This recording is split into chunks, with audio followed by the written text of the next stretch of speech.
और उसके बाल एक साइड कर उसकी गर्दन पर किस करने लगता है। तू होगा जरा पागल, तूने मुझको है चुना, कैसे तूने अनकहा सब सुना। तू होगा जरा, तू दिन सा है मैं रात आना, दोनों मिल जाए शामों की तरह।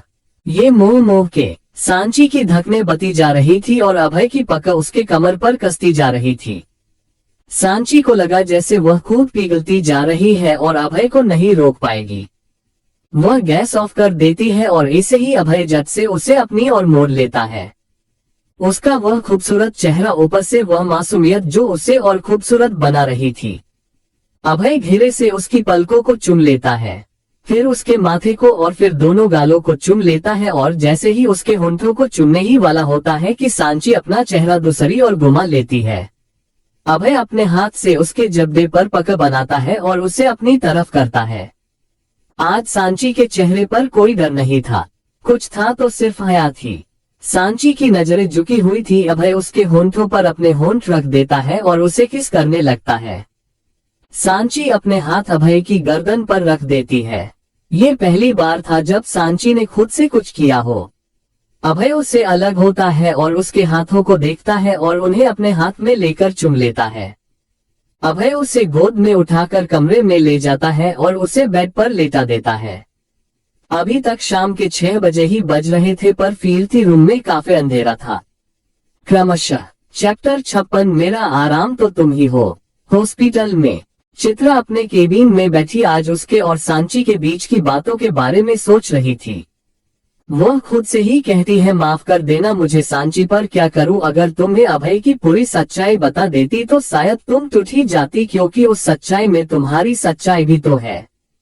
कैसे तुम्हें कहती कि ये सब तुम्हारे बाप का किया धरा है, कैसे कहती कि तुम्हारी माँ को खुद तुम्हारे बाप ने मारा है, कैसे कहती कि तुम्हारी माँ। इतना कहते कहते चित्रा रुक जाती है और अपना सिर सिर से टिका लेती है। अभय के घर अभय सांची को किस करने ही वाला होता है कि सांची की नजर अभय की चोट पर पड़ती है। वह उसे रोकते हुए धीमी आवाज में कहती है, अभय तुम्हें आराम करना चाहिए। इतना कहकर सांची जैसे ही जाने लगती है कि अभय उसे फिर से लेटा देता है और उसके बेहद करीब जाकर कहता है, मेरा आराम तो तुम ही हो, अगर तुम चली गई तो मैं आराम कैसे करूँगा। अभय उसके पूरे चेहरे को चूमने लगता है। कमरे की लाइट्स अब भी ऑफ थी। सांची भी ये बात अच्छे से समझ चुकी थी कि जो अभय चाहता है वह करके ही रहता है, वह उसे नहीं रोक सकती, तो अब वह उसका साथ देने के अलावा कर भी क्या सकती थी। अभय दोनों को ब्लैंकेट से कवर कर देता है। सुबह के 7 बजे जब सांची की नींद खुली तो वह अभय की बाहों में थी। अभय अब भी सो रहा था। उसने अब भी सांची को अपने बहुत करीब कर रखा था। सांची अपना चेहरा ऊपर करके उसे देखती है। वह सोते हुए काफी प्यारा लग रहा था। सांची उसके सिर पर उस टैटू को देखती है जो चोट की वजह से आधा ही दिख रहा था। सांची उस टैटू पर किस कर लेती है, फिर अभय के चेहरे को देखती है। अभय की आंखें अब भी बंद थी। सांची धीरे से उसके हाथ अपने ऊपर से हटाती है और धीरे से अभय के होंठों पर किस करके वहां से उठ जाती है। जैसे ही सांची जाने लगती है कि अभय पकड़कर उसे वापस लेटा देता है और आंखें बंद किए ही कहता है, इतने से मेरे क्या होगा भला। सांची उसकी बात सुन हैरानी से कहती है, आप जाग रहे हैं। अभय कुछ नहीं कहता, बस ऐसे ही सांची को पके सोया रहता है। सांची अभय से कहती है, अभय अब तुम्हें आराम करना चाहिए, मुझे नीचे जाना है और वैसे भी मुझे भूख लगी है, रात को भी कुछ नहीं खाने दिया। सांची की बात सुन अभय उसे छोड़ देता है और उससे बच्चों की तरह कहता है, मैं तो खुद ही कहीं नहीं जा रहा, और अपने ऊपर फिर से ब्लैंकेट डालकर सो जाता है। सांची उसे ऐसे देख मुस्कुराती है और फिर बाथरूम में चली जाती है। कुछ देर में वह एक पिंक कलर का चूड़ीदार सूट पहनकर बाहर आती है। उसके बाल गीले थे। वह अभय की तरफ देखती है तो वह अब भी सो रहा था। उसे थोड़ा अजीब लगता है क्योंकि उसने खुद से लेट अभय को सोते हुए कभी नहीं देखा था, पर वह कुछ नहीं कहती और सीधे नीचे चली आती है। अब सांची सोच रही थी कि अभय कल उसे काम करते करते ले गया था तो क्या किचन की हालत अब भी वही होगी, पर जब वह किचन में गई तो वह हैरान थी। किचन एकदम साफ सुथरा था। सांची सोच रही थी कि ये किसने किया कि तभी वहां घेरू आता है और सब्जियां रखता है। सांची समझ जाती है कि ये सब उसने ही किया है। वह उसे थैंक यू कहती है और नाश्ता रेडी करने लगती है। तभी वहां चित्रा भी आ जाती है। सांची चित्रा को देखकर उसे नाश्ता करने के लिए कहती है। चित्रा को भी भूख लगी थी तो वह भी नाश्ते के लिए बैठ जाती है। चित्रा किचन में सांची को देखकर कहती है, क्या बात है सांची, आज तुम नाश्ता बना रही हो, हमारे शेफ साहब कहाँ गए? सांची हंसते हुए कहती है, जी वो सो रहे हैं। चित्रा उसकी बात सुन हैरानी से कहती है, सो रहा है अब तक? पर उसे तो सुबह 4 बजे उठने की आदत है, तो आज इतनी देर तक कैसे?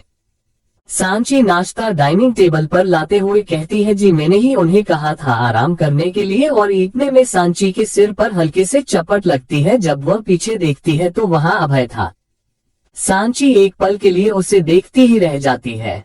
उसने आज रेड कलर की ब्लैक पाइपी वाली शर्ट और ब्लैक जींस पहनी थी, जिसमें वह बवाल लग रहा था। उन दोनों को ऐसे देखकर चित्रा अपना गला साफ करती है तो दोनों ही होश में आते हैं।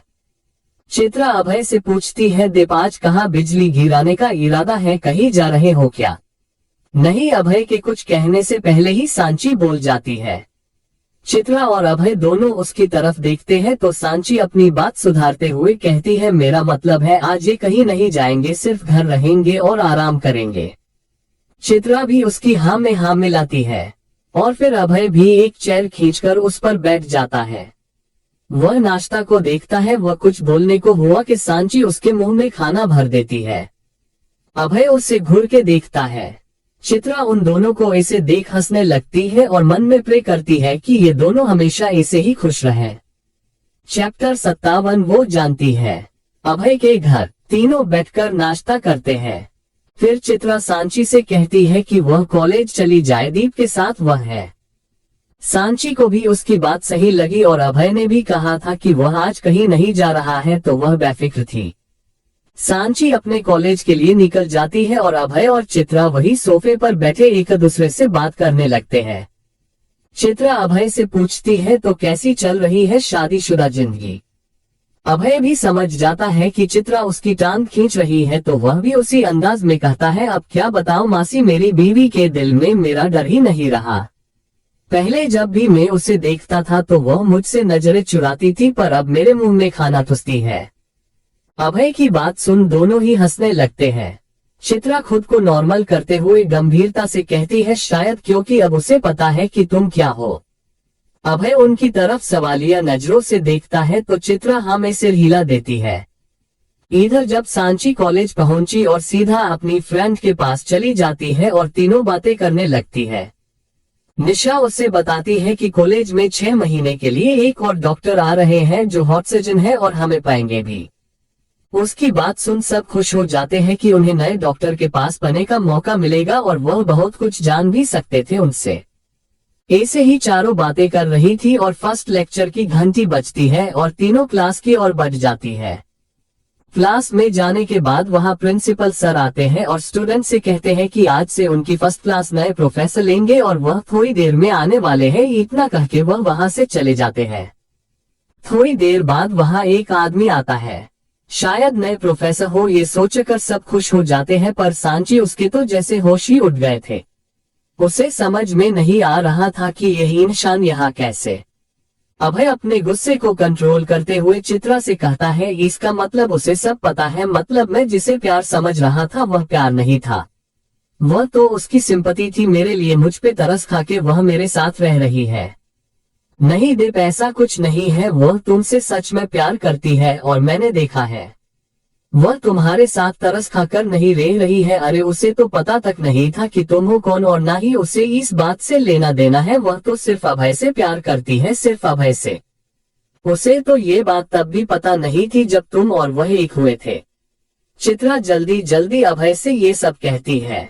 अभय उसकी बात सुन उसकी तरफ हैरानी से देखता है तो चित्रा फिर कहती है, हाँ दीप, उसने तुम्हें एक गुंडे के रूप में भी प्यार किया है।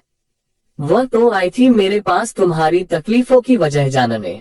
दीप, उसने आकर मुझसे कहा कि उसने तुम्हें तड़पते देखा है, तुम्हें दर्द में तकलीफ में देखा है, तुम्हें अपने सपनों से डरते देखा है। और वह जानना चाहती थी दीप की क्या है जो तुम्हें दिन को चैन नहीं लेने देता, क्या है जो तुम्हें रात को सोने के बाद भी डराता है। उसे लगता है कि सिर्फ वह रेप कैश नहीं है जिसकी वजह से तुम ऐसे हो, कुछ और है जो तुम्हें अंदर ही अंदर मार रहा है, जो तुम्हें चैन से रहने नहीं देता। अब तुम ही बताओ दीप, क्या मैंने उससे कुछ भी बता के गलत किया है? और एक बात, वह पहले से तुमसे प्यार करती है। हाँ, ये हो सकता है कि उसका प्यार तुम्हारी सच्चाई जानने के बाद और बढ़ गया है, पर यह नहीं कि वह तुम पर तरस खा रही है या तुमसे सिंपैथी है। अभय शांति से उनकी बातें सुन रहा था। वह चित्रा की तरफ देखकर कहता है, तब तो उसे ये भी पता होगा कि वह कौन है।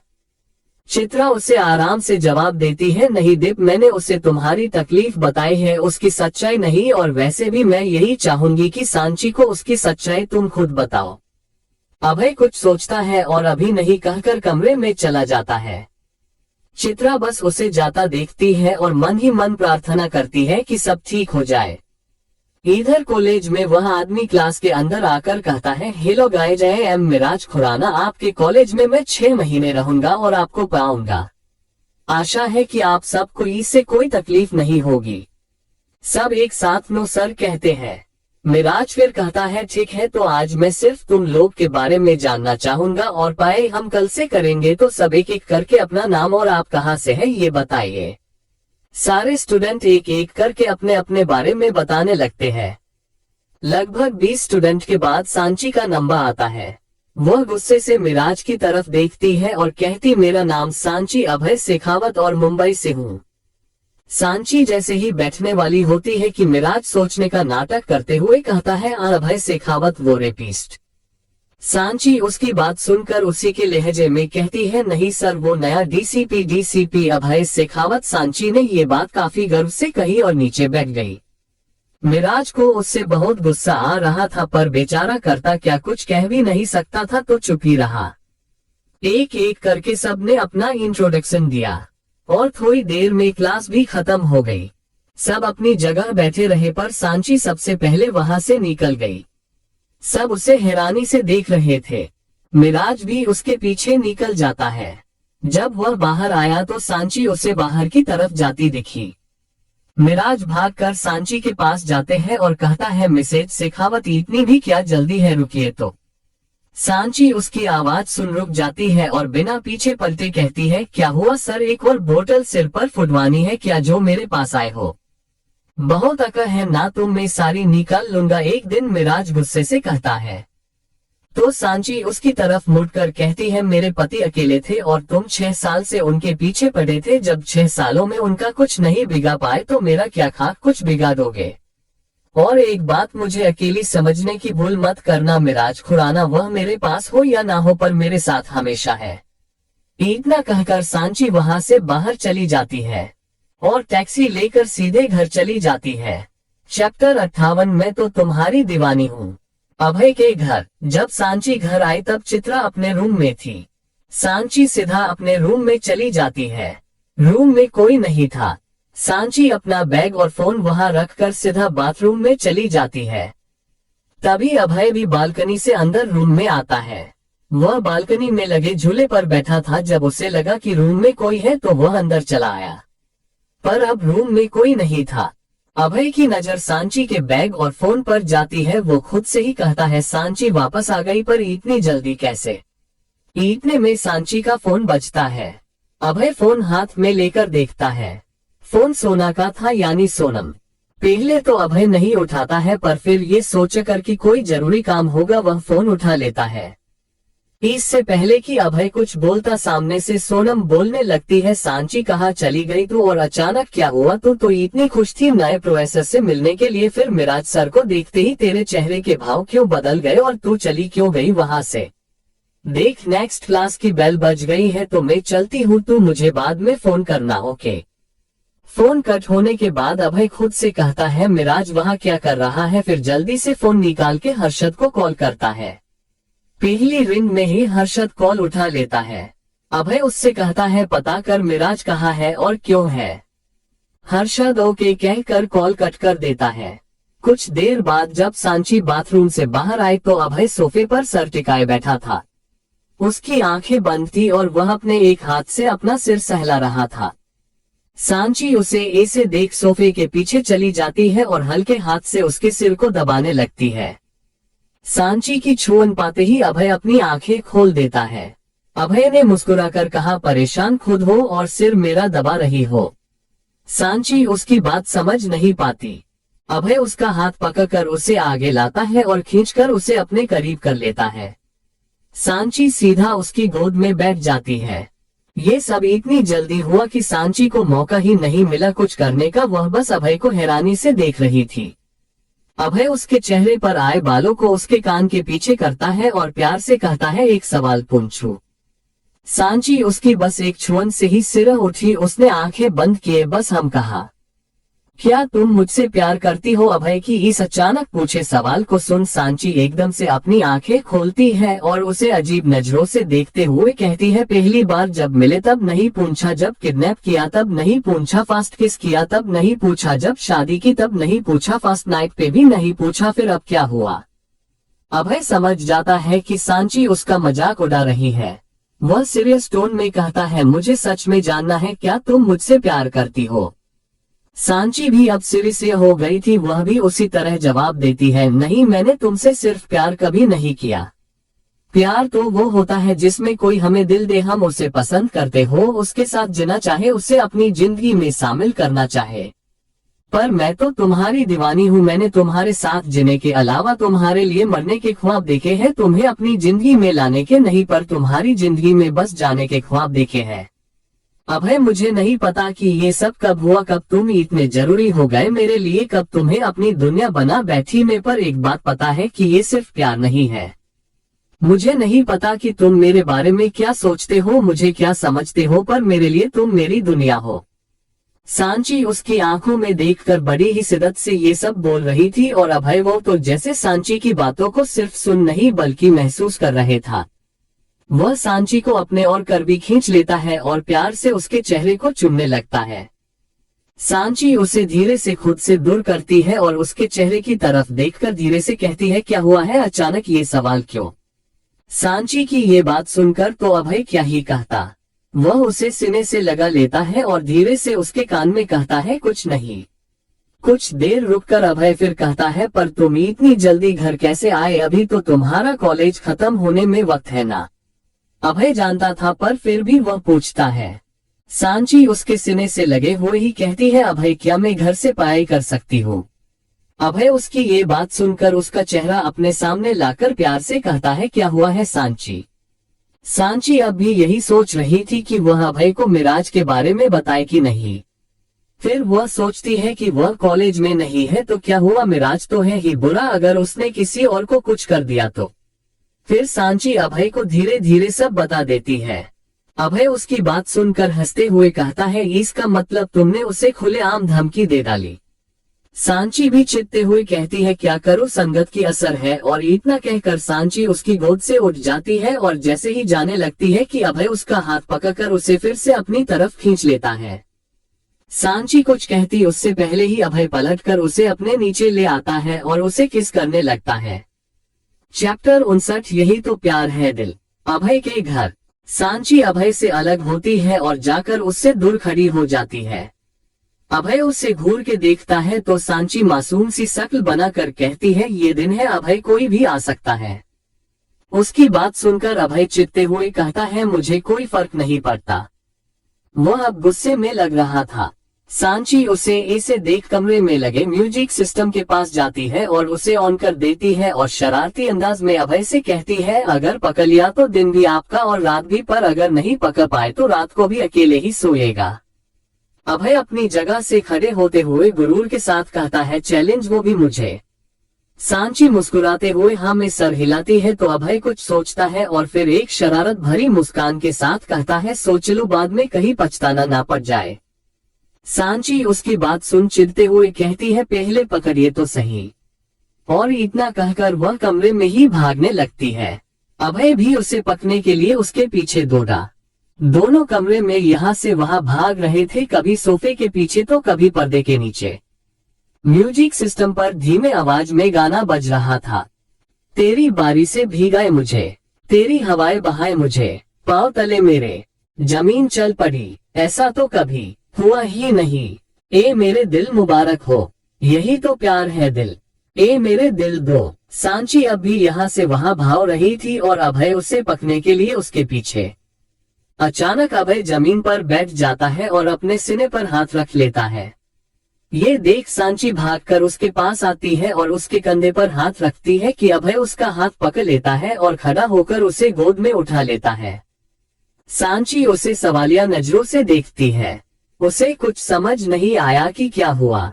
अभय उसे बेड की तरफ ले जाते हुए प्यार से उसकी तरफ देखता है और कहता है, वो सुना है तुमने everything fair in love and वो।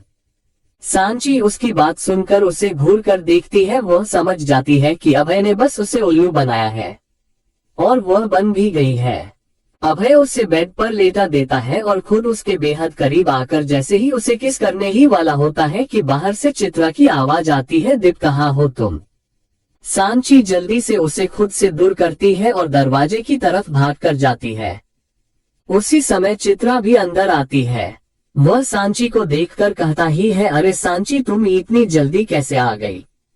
सांची अब चित्रा के पूछे सवाल का जवाब सोचने लगती है कि तभी अभय कहता है, मैंने बुलाया था मासी, वो तबीयत थोड़ी ठीक नहीं लग रही थी तो। चित्रा जल्दी से उसके पास जाते हुए कहती है, क्या हुआ दीप, तुम ठीक तो हो। अभय उनके हाथ पर हाथ रखते हुए कहता है, अब ठीक हूँ मासी, पर आप मुझे क्यों बुलाई, यही थी, मतलब कोई काम था क्या। चित्रा सांची की तरफ प्यार से देखते हुए कहती है, था तो पर अब नहीं है, मैं हॉस्पिटल जा रही हूँ, कुछ काम आ गया है तो अब तुम सांची के साथ रहो, मैं चलती हूँ, ठीक है, और अपना ख्याल रखना। दोनों को समझ आ जाता है कि चित्रा अभय से सांची को घर बुलाने के लिए ही कहने आई थी। फिर चित्रा प्यार से सांची के माथे को चूम वहां से चली जाती है। उनके जाते ही अभय सांची की तरफ देखकर शरारत भरे लहजे में कहता है, तो कहाँ थे हम, और वह सांची की तरफ बने लगता है। सांची भागकर बेड की तरफ चली जाती है तो अभय जाकर सबसे पहले दरवाजा बंद करता है, फिर सांची की तरफ बने लगता है। सांची उसे बस खुद की तरफ आते देख रही थी। अभय उसके एकदम करीब जाकर उसे कमर से पकड़कर अपने और करीब खींच लेता है। इस बार अभय की आंखें शोक से खुली रह गई क्योंकि सांची ने खुद उसे पहली बार आगे बढ़कर किस किया था। अभय को उससे ये उम्मीद नहीं थी। वह तो हमेशा उसे भागती थी, फिर आज क्या हो गया। 10 सेकेंड्स तक तो वह खुद वैसे ही था, पर फिर वह भी सांची को किस करने लगता है। सांची उससे अलग होती है और उसकी गर्दन पर अपने हाथ रखते हुए अपने पंजों के बल खड़ी होती है और उसके माथे को चूम लेती है। अभय अपनी आंखें बंद कर लेता है।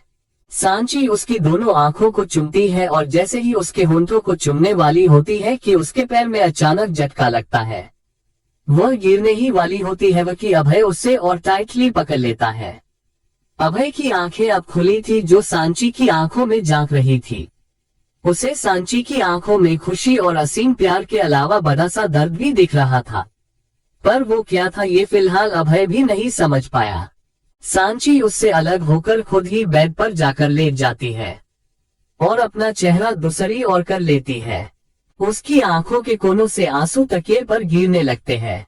अभय उसके करीब जाता है और प्यार से उसकी सिर को सहलाता है और फिर उसके माथे को चूम लेता है।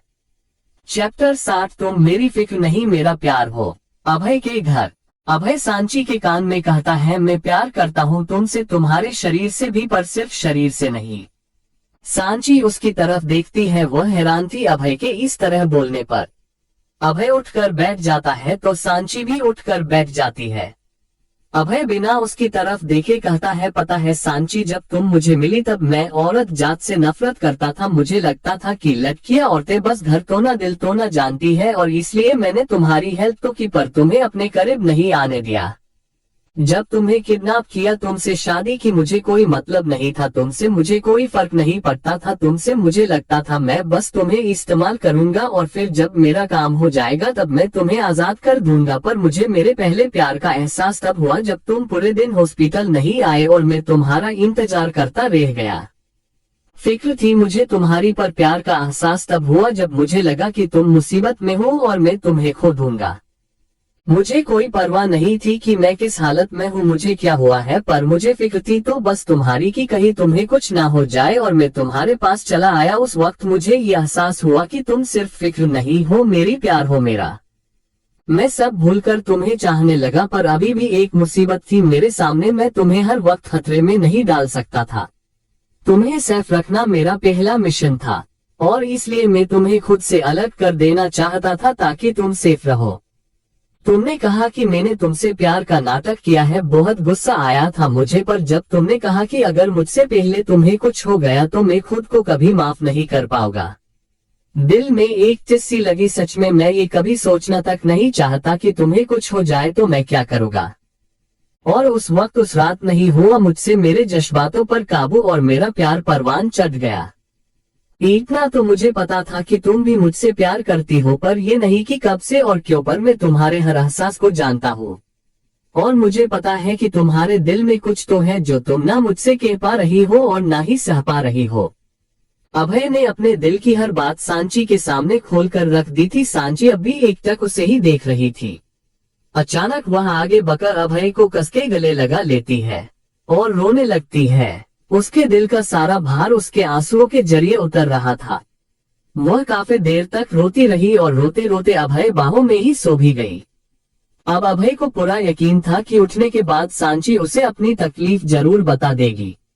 वह सांची को सही से सुलाता है और खुद भी उसके पास ही लेट जाता है। दूसरी तरफ हर्षद को पता चलता है कि Miraj health and life hospital में है, तो वह उसके बारे में पता लगाने के लिए हॉस्पिटल की ओर निकल पड़ता है। रास्ते में काफी भीड़ जमा थी, शायद किसी का एक्सीडेंट हुआ था। हर्षद की नजर सामने कार पर पड़ती है। वह नंबर प्लेट देखकर पहचान लेता है कि यह गाड़ी अभय के घर की थी, शेखावत मेंशन की थी। हर्षद जल्दी से गाड़ी से बाहर आता है। वह एक वकील था इसलिए उसे कोई कुछ नहीं कहता। हर्षद पुलिस के पास जाकर पूछता है क्या हुआ है यहाँ ऑफिसर, तो वह कांस्टेबल जवाब देता है कोई लड़की थी अंदर, दिया शेखावत, एक्सीडेंट हुआ है, अभी अभी हॉस्पिटल गई है। दिया का नाम सुनकर तो वह जैसे जम ही जाता है, पर अगले ही पल वह भागकर अपनी गाड़ी की तरफ जाता है और वहां से सीधा हॉस्पिटल की तरफ निकल पड़ता है। उसे पता था कि यहाँ का सबसे करीबी हॉस्पिटल वही है जहाँ सांची पढ़ा करती है। वह हॉस्पिटल पहुंचकर सीधा अंदर की तरफ भागते हैं। सामने ही उसे चित्रा दिख जाती है। चित्रा को देखते ही उसके पास जाकर पूछता है मासी दिया कहाँ है, उसका एक्सीडेंट हुआ है, वह ठीक तो है ना। चित्रा कुछ बोलती इससे पहले ही हर्षद की नजर सामने से आ रही दिया पर पाती है। वह भागकर उसके पास जाता है और उसे कसके गले लगा लेता है। दिया को कुछ समझ नहीं आता कि क्या हुआ अभी, पर वह हर्षद के एहसास को अच्छे से जानती थी। वह हर्षद को खुद से दूर करते हुए कहती है छोड़िए मुझे मिस्टर व्यास, मैं ठीक हूँ और वैसे भी आपको मेरी इतनी फिक्र करने की कोई जरूरत नहीं है। हर्षद उससे अलग होता है और थोड़ा घबराहट में पर गुस्से से कहता है क्या खाक फिक्र करने की जरूरत नहीं है, कैसे गाड़ी चला रही थी तुम, जो एक्सीडेंट हो गया और तुम तो बिल्कुल ठीक हो, फिर हॉस्पिटल क्यों। दिया उससे खुद से दूर करते हुए कहती है मेरा नहीं, सामने जो लड़की थी उसका एक्सीडेंट हुआ है, उसके पास कोई आइडेंटिटी प्रूफ नहीं था तो मैंने अपना दे दिया और उसके साथ एम्बुलेंस में यहाँ आए। अब जैसे हर्षद के सांस में सांस आए उसने एक गहरी सांस ली। दिया ने उसे ऐसे देखकर कहा मिस्टर हर्षद व्यास, अब आपको मेरी इतनी फिक्र क्यों हो रही है, जब मुझे आपकी जरूरत थी तब तो आपने मुझे छोड़ दिया, तो अब क्यों। हर्षद दिया की बात सुनकर चुपचाप वहां से चला जाता है बिना उसे कोई जवाब दिए। दिया की आंखों से आंसू बहने लगते हैं। चैप्टर 61 मैं तुम्हारा वही सुकून बना चाहता हूँ। अभय का घर। शाम के 4 बजे जब सांची की आंख खुली तो अभय उसके बाजू में ही बैठा था और उसे निहार रहा था। उसने बड़े प्यार से सांची के सिर पर हाथ फेरते हुए कहा अब कैसा महसूस हो रहा है। सांची बस हम कहती है और उठकर बैठ जाती है। वह अभय के करीब जाकर उसे गले लगा लेती है और ऐसे ही उसे गले लगाए उसकी गोद में बैठ जाती है। इस वक्त वह दोनों एक क्यूट कपल की तरह लग रहे थे। सांची उसके गले लगे हुए ही कहती है तुम मुझे कब से जानता हो। अभय उसकी बात सुनकर हैरानी से उसकी तरफ देखता है। उसे सांची से इस सवाल की उम्मीद नहीं थी और ना ही वो इस सवाल का जवाब दे सकता था। सांची फिर कहती है बोलो ना, तुम मुझे कब से जानते हो। अभय उसकी तरफ देखकर अपने चेहरे के भाव ठीक करते हुए कहता है क्या हुआ आज ये सवाल कैसे, क्या तुम्हें नहीं पता हम पहली बार कब मिले थे। सांची किसी सोच में डूबी हुई थी और वह ऐसे ही कहती है पता नहीं, पर मुझे ऐसा लगता है जैसे मैं बहुत पहले से तुम्हें जानती हूँ। मुझे भी पता है कि हम पहली बार कैसे और कहाँ मिले थे, पर मेरे पास कुछ यादें हैं और मुझे पता भी है कि वह तुम हो, पर कैसे ये नहीं पता। सांची अभय के चेहरे को देखते हुए कहती है, पता है मैं जब भी तुम्हें देखती हूँ मुझे ऐसा लगता है जैसे मैं तुम्हें जानती हूँ, मैं तुम्हें समझती हूँ हमेशा से। सांची अभय के सीने पर बने टैटू को छू कर कहती है, मैं जब भी तुम्हारे सीने पर ये टैटू देखती हूँ तो मुझे ऐसा लगता है जैसे मैंने इस टैटू को पहले भी कहीं देखा है, इसे छुआ है। सांची अभय के हाथ में पहनी उस रुद्राक्ष माला को छूते हुए और उसे सहलाते हुए कहती है, और ये रुद्राक्ष माला, ये तो जैसे मेरी ही हो, मुझे लगा जैसे ये मेरी है और इसे किसी ने मुझसे ली है। और सबसे बड़े और डरावने वह सपने, मुझे अब तक समझ में नहीं आ रहा है कि ये सब मेरे साथ क्या हो रहा है। जब मैं तुमसे पहले कभी मिली ही नहीं हूँ तो ये यादें कैसी, जब मैंने पहले तुम्हें देखा ही नहीं है तो वो यादें किसकी है। सांची की आंखों में अब आंसू थे। वह अपने आंसू पोंछते हुए कहती है, सार्थ तुम्हारी बात नहीं है, पता है बाबा कहते हैं कि मैं जब 3 साल की थी तो मम्मा हमें छोड़कर चली गई थी, पर मेरे सपने में हर रात मैंने एक माँ को देखा है एक बच्ची के साथ। मुझे ये तो पता है कि वो बच्ची मैं हूँ, पर ये नहीं पता कि वह औरत कौन है। मैं उसे माँ कहती हूँ पर मेरी माँ तो बहुत पहले मर चुकी है न। और फिर वह गोली की आवाज, वो आवाज, वो। सांची इतना कहते कहते जोर जोर से सांसें लेने लगती है। उसका पूरा शरीर कांप रहा था और वह बस एक ही बात बार बार दोहरा रही थी, वह गोली, वो मर गई। अभय उसे कस के गले लगा लेता है और उसे शांत कराने के लिए उसके सर पर हाथ फेरने लगता है, पर सांची कुछ सुनने को तैयार नहीं थी। वह पैनिक कर हो रही थी। अभय पूरी कोशिश कर रहा था उसे शांत कराने की। आखिर में अभय के पास बस एक ही रास्ता था, सांची को नॉर्मल करने का, और उसने वही अपनाया। अभय सांची को कसके कमर से पकड़ता है और उसे अपने एकदम करीब कर लेता है और उसके कांपते होठों पर अपने होठ रख देता है। उसकी इस हरकत से सांची जैसे जमसी जाती है। उसकी आंखों से आंसू बहने लगते हैं। अभय उससे पैशनेटली किस करने लगता है और सांची वो बस अपनी जगह पर चुपचाप आंखें बंद किए बैठी थी, पर उसकी बंद आंखों से भी आंसू बह रहे थे। अभय उसके होंठों को आजाद करता है और अपनी नाक को उसकी गर्दन पर चलाते हुए अपनी गहरी आवाज में कहता है, मेरी जिंदगी में सुकून नहीं था सांची, पर तुमने मुझे सुकून दिया। मेरे गम से लटके मुझे खुशियां दी। अपना तन और मन दोनों मुझे सौंप दिए सिर्फ मेरे सुकून के लिए। मैं तुम्हारा वही सुकून बनना चाहता हूँ जहाँ तुम सिर्फ मुझे देखो। मैं तुम्हारा वही सुकून बनना चाहता हूँ जो तुमने मुझे दिया है। हाँ, मैं चाहता हूँ कि तुम मुझे देखकर अपने सारे डरावने सपने भूल जाओ। हाँ, मैं चाहता हूँ कि मेरी छुअन से अपनी सारी सोच को भूल जाओ और याद रखो तो सिर्फ मुझे, सिर्फ मुझे। सांची खुद में ही सिमटती जा रही थी। एक तो अभय की बातों और दूसरी उसकी हरकतें। हाँ, ये सच था कि सांची अभय की एक छुअन से ही सिर उठती थी। उसकी अक्षुअन काफी थी उसकी धकने बढ़ाने के लिए। एक तो उसका पास था जिसकी वजह से वह अभय से जुड़ी हुई थी, और दूसरा उसका प्यार जो कब उसे अभय के इतना करीब ले आया उसे खुद नहीं पता था। इधर दूसरी तरफ हर्षद पराक्रम लौट आया था। उसे आज जो कुछ भी हुआ सब याद आ रहा था। दिया से मिलना, उसकी बातें, उसके सवाल और उसके वो इल्जाम। दिया से मिलने के बाद तो वह भूल ही गया था कि वह किस काम के लिए हॉस्पिटल गया था। चैप्टर 62, पुलिस वाले की बीवी वाली फिल्म। पराक्रम। हर्षद अपने कमरे की बालकनी में खड़ा आसमान की तरफ देख रहा था। उसे उसकी जिंदगी में अब तक जो उसने खोया था वह सब याद आ रहा था। पास्ट। अभय के पापा और उसके पापा दोनों बहुत अच्छे दोस्त थे और उन्हीं की वजह से हर्षद और अभय भी दोस्त थे। दोनों हर काम साथ करते थे। जो अभय करता वह हर्षद करता, जहां हर्षद जाता वहां अभय जाता। हर्षद 14 साल का था जब उसके माँ बाप की कार एक्सीडेंट में मौत हो गई थी और उसके कोई रिश्तेदार उनके पास नहीं आए क्योंकि उसके माँ पापा ने भागकर शादी की थी। अभय की जीत पर हर्षद को शेखावत मेंशन लाया गया और वह हमेशा हर्षद के साथ रहता। हर्षद और अभय दोनों ने साथ में लॉ की पढ़ाई की थी। इस बीच दिया और हर्षद एक दूसरे से प्यार करने लगे थे, पर हर्षद की यह कहने की हिम्मत नहीं थी क्योंकि शेखावत परिवार के उस पर बहुत एहसान थे। पर अभय ये बात जानता था और उसी ने अपने पापा से इस बारे में बात की थी, या यूं कहे कि वह हर्षद का रिश्ता लेकर गया था दिया के लिए। हर्षद सबके बीच पला बड़ा था, इसलिए सबको वह पसंद भी था, तो सबने इस रिश्ते को स्वीकृति दे दी। दिया अभी सिर्फ 18 साल की थी, पर उसे पढ़ाई करने यूएसए जाना था, तो सब ने सोचा कि वह शादी के बाद ही चली जाए, और यही सोचकर उनकी शादी का मुहूर्त निकलवाया गया, जो रक्षाबंधन के 2 दिन बाद का निकाला गया। पर शादी के 2 दिन पहले ही सब कुछ खत्म हो गया। अभय ने खुद को रेप केस में फंसा लिया, और उससे पहले भी हर्षद घर नहीं था। हर्षद ने सबको समझाया कि अभय बेगुनाह है, पर किसी ने उसे कोई जवाब नहीं दिया। ऊपर से विजय जी ने उसके सामने शर्त रख दी कि अब वो अभय को भूल जाए या दिया को। वह अभय को कैसे भूल सकता था, वो भी ऐसे वक्त में।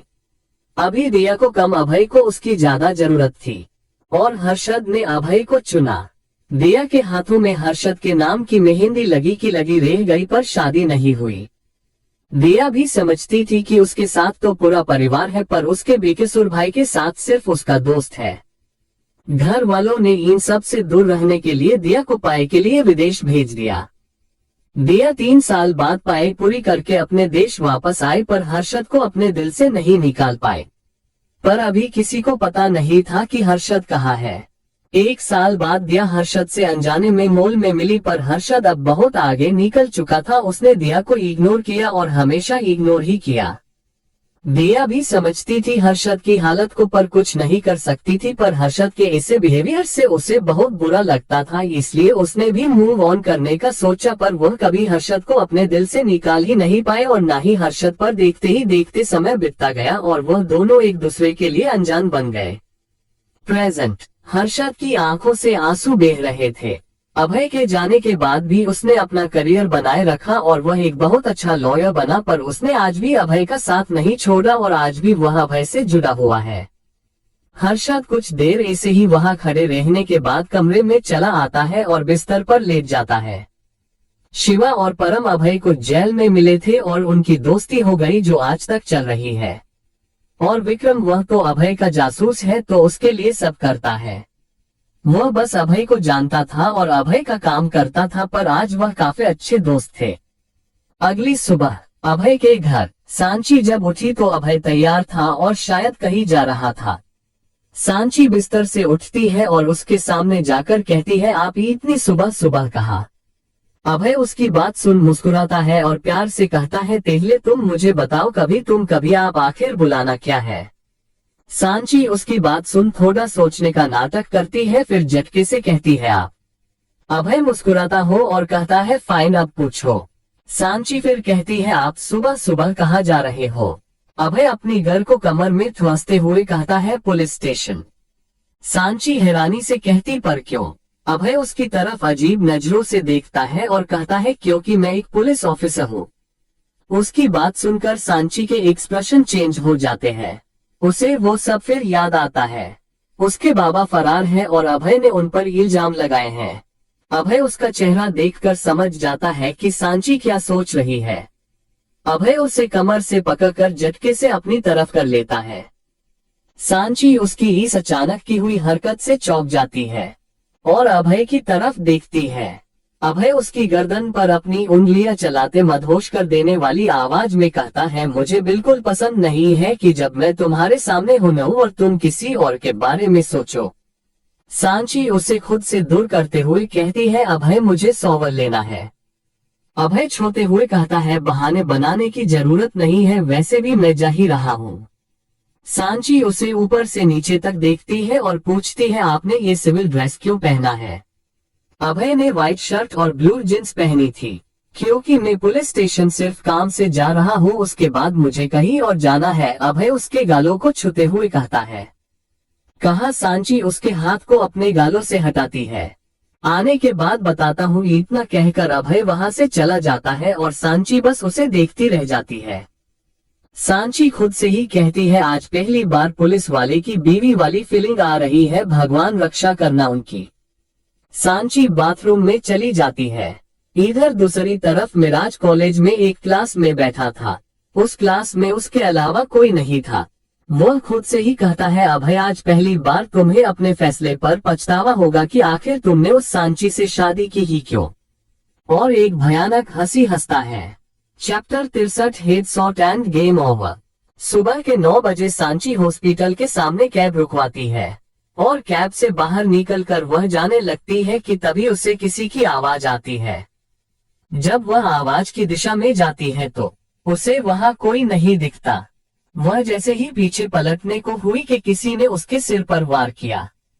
सांची पीछे मुड़कर उस शख्स की तरफ देखती है, पर तब तक उसकी आंखों के आगे अंधेरा छा चुका था। सांची वही बेहोश हो जाती है। इधर हॉस्पिटल में मिराज सांची का बेसब्री से इंतजार कर रहा था, पर 11 बजे बजने वाले थे, अभी तक सांची का कहीं अता पता नहीं था। अचानक उसके केबिन में एक पियून आता है।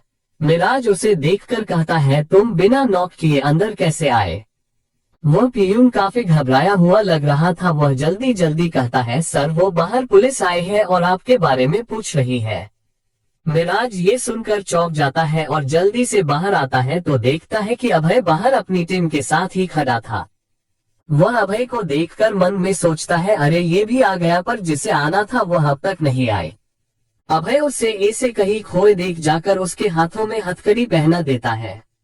मिराज एकदम से होश में आता है और गुस्से में कहता है, ये क्या बदतमीजी है, मुझे ऐसे हथकड़ी क्यों पहनाई है? अभय उसकी बात सुनकर कहता है, Neha rape and murder case के इल्जाम में आपको गिरफ्तार किया जाता है, बाकी बातें हम बाद में आराम से जेल में करेंगे सर। और अपने ऑफिसर को उसे वहां से ले जाने को कहता है। मिराज गुस्से में चिल्लाता है, ये तुमने सही नहीं किया अभय, इसकी कीमत तुम्हें चुकानी पड़ेगी। पुलिस मिराज को ले जाती है। अभय अपने मन में कहता है, मुझे जितनी कीमत चुकानी थी मैंने चुका ली है मिराज, अब तो बारी तेरी है कीमत चुकाने की। अभय वहां से जाने ही वाला होता है कि पीछे से सोनम आकर उसे रोक लेती है और कहती है, क्या बात है डीसीपी साहब, ड्यूटी आपने ज्वाइन की है और कॉलेज हमारी फ्रेंड का छुड़वा दिए है। अभय उसकी बात समझ नहीं पाता। वह असमंजस में पूछता है, मतलब मैं कुछ समझा नहीं। अरे मतलब भला क्या मतलब ये कि सांची आज कॉलेज क्यों नहीं आई? सोनम कहती है। अभय हैरानी से पूछता है, क्या सांची आज कॉलेज नहीं आई? अभय का ये रिएक्शन सोनम के समझ नहीं आता। वह बस ना में सिर हिलाती है और अभय वहां से जल्दी से निकल जाता है। वह जाकर गाड़ी में बैठता है और गाड़ी ऑन करके वहां से निकल जाता है। अभय हर्षद को कॉल करता है। हर्षद खुद उस वक्त कॉलेज ही जा रहा था, तब उसे अभय की कॉल आती है। वह कॉल उठाता है तो सामने से अभय की आवाज आती है, जो सोचा था वही हुआ। बोले गया, सांची को मैं वही जा रहा हूँ, तू भी पहुँच और ध्यान रहे पुलिस वहां ना पहुँच पाए, अपनी टीम को लेकर आना। हर्षद बस हम कहकर फोन रख देता है। उसके चेहरे पर अचानक एक डेविल स्माइल आ जाती है। वह खुद से ही कहता है, अब शुरू हुआ असली गेम, अधिराज तू तो गया। अभय की गाड़ी कुछ ही देर में एक खंडर जैसी बिल्डिंग के सामने आकर रुकती है। अभय कार से बाहर आता है। अब तक वहां शिवा, विक्रम, हर्षद और परम भी पहुंच चुके थे। सब अपना फोन रख कान में ब्लूटूथ लगा लेते हैं। सब अलग अलग रास्ते से उस बिल्डिंग को घेर लेते हैं। सब ब्लूटूथ से कनेक्ट थे। अभय अपने ब्लूटूथ पर हाथ लगा कर कहता है, साइलेंसर लगा लो, कोई भी बचना नहीं चाहिए। अभय की बात सुन सबके चेहरे पर स्माइल आ जाती है। सब अपनी अपनी गन में साइलेंस लगा लेता है और आगे बढ़ने लगते हैं। जैसे जैसे उनके सामने कोई भी आता वह सबको मारते जा रहे थे और इस बात से कोई इनकार नहीं कर सकता था कि उन सबके निशाने परफेक्ट थे। हर्षद ने आखिरी आदमी को मारते हुए कहा, head shot end game over. सब उसकी बात सुन गर्व से मुस्कुराते हैं। अभय आगे बढ़ते हुए कहता है, अभी कहाँ, अभी तो फाइनल लेवल बाकी है। अब सब सामने थे। अभय उनको अंदर चलने का इशारा करता है। सब धीरे धीरे एक एक करके अंदर जाते हैं। अंदर एक सोफे पर सांची बेहोश पड़ी थी, उसके सिर पर पट्टी बंधी थी, उसे चोट लगी हुई थी। ये देखकर अभय के दिल में एक दर्द सा होता है। जिस लड़की के लिए उसने आज तक अधिराज को बख्शा था, उसने आज उसी लड़की को चोट पहुंचाई। अभय की आंखों में जैसे अंगारे जल रहे थे। वहां पर 67 लोग गन लिए सांची की निगरानी कर रहे थे। अभय ने बिना सोचे समझे उन पर गोली चला दी। एक ही पल में सब ढेर थे। आदमी के दर्द से चिल्लाने की आवाज सुन अधिराज दूसरे कमरे से बाहर आता है। सबको ऐसे जमीन पर ढेर देखकर अधिराज हैरान थे। वह जल्दी से सोफे के पास जाता है और बेहोश पड़ी सांची पर गन तान कर अपने चारों तरफ देखते हुए कहता है, अभय बाहर आ जाओ वरना सांची को दोबारा कभी देख नहीं पाओगे, मैं मार दूंगा इसे। तुम्हें इसके अलावा कुछ और आता भी नहीं है अधिराज, अभय उसके सामने आता हुआ कहता है। अभय को इसे बेखौफ अपने सामने आता देख अधिराज गुस्से से पागल हो रहा था। वह अभय की तरफ गुस्से से देखते हुए कहता है, तुम्हें पता नहीं है तुमने किससे पंगा लिया है?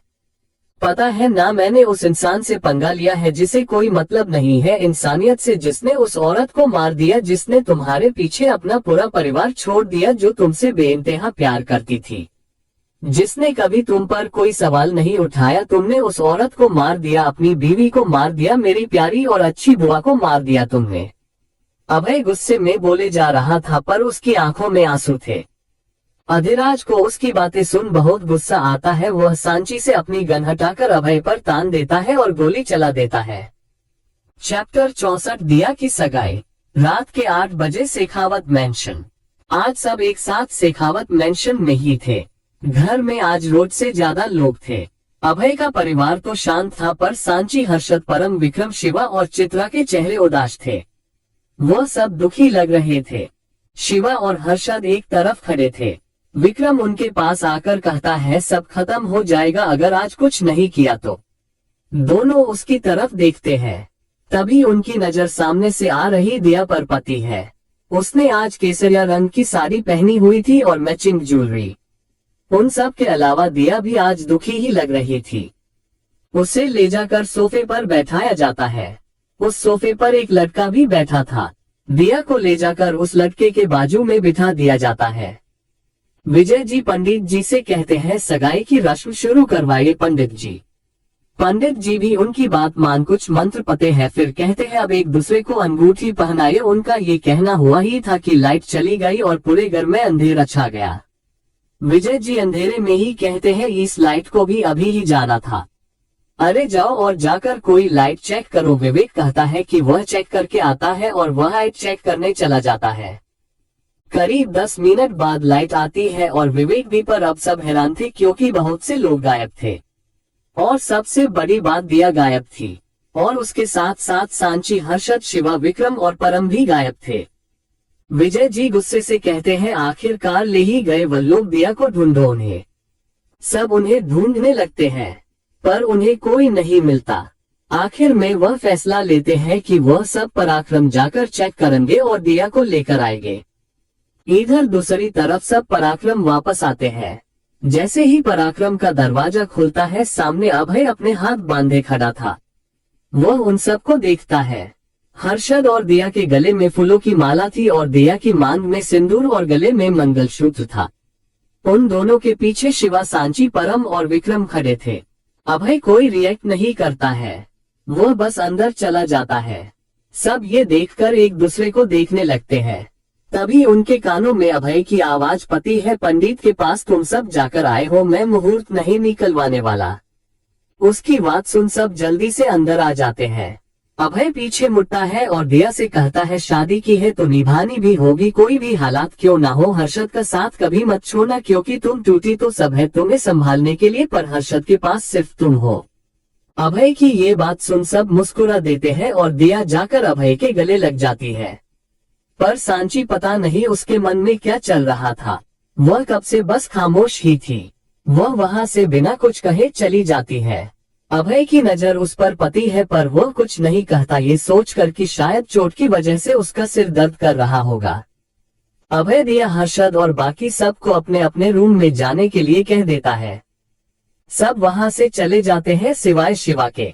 वह अभय के पास आकर कहता है, जो हुआ सब अच्छा था पर तूने अधिराज को जाने क्यों दिया। शिवा की बात सुन अभय को याद आता है कि बिल्डिंग में क्या हुआ था। फ्लैशबैक। जैसे ही अधिराज गोली चलाता है उससे पहले ही हर्षद उसके हाथ पर गोली चला देता है, जिससे उसके हाथ से गन छूट जाती है। वह जैसे ही गन लेने के लिए बढ़ता है कि शिवा उस गन को उठा लेता है।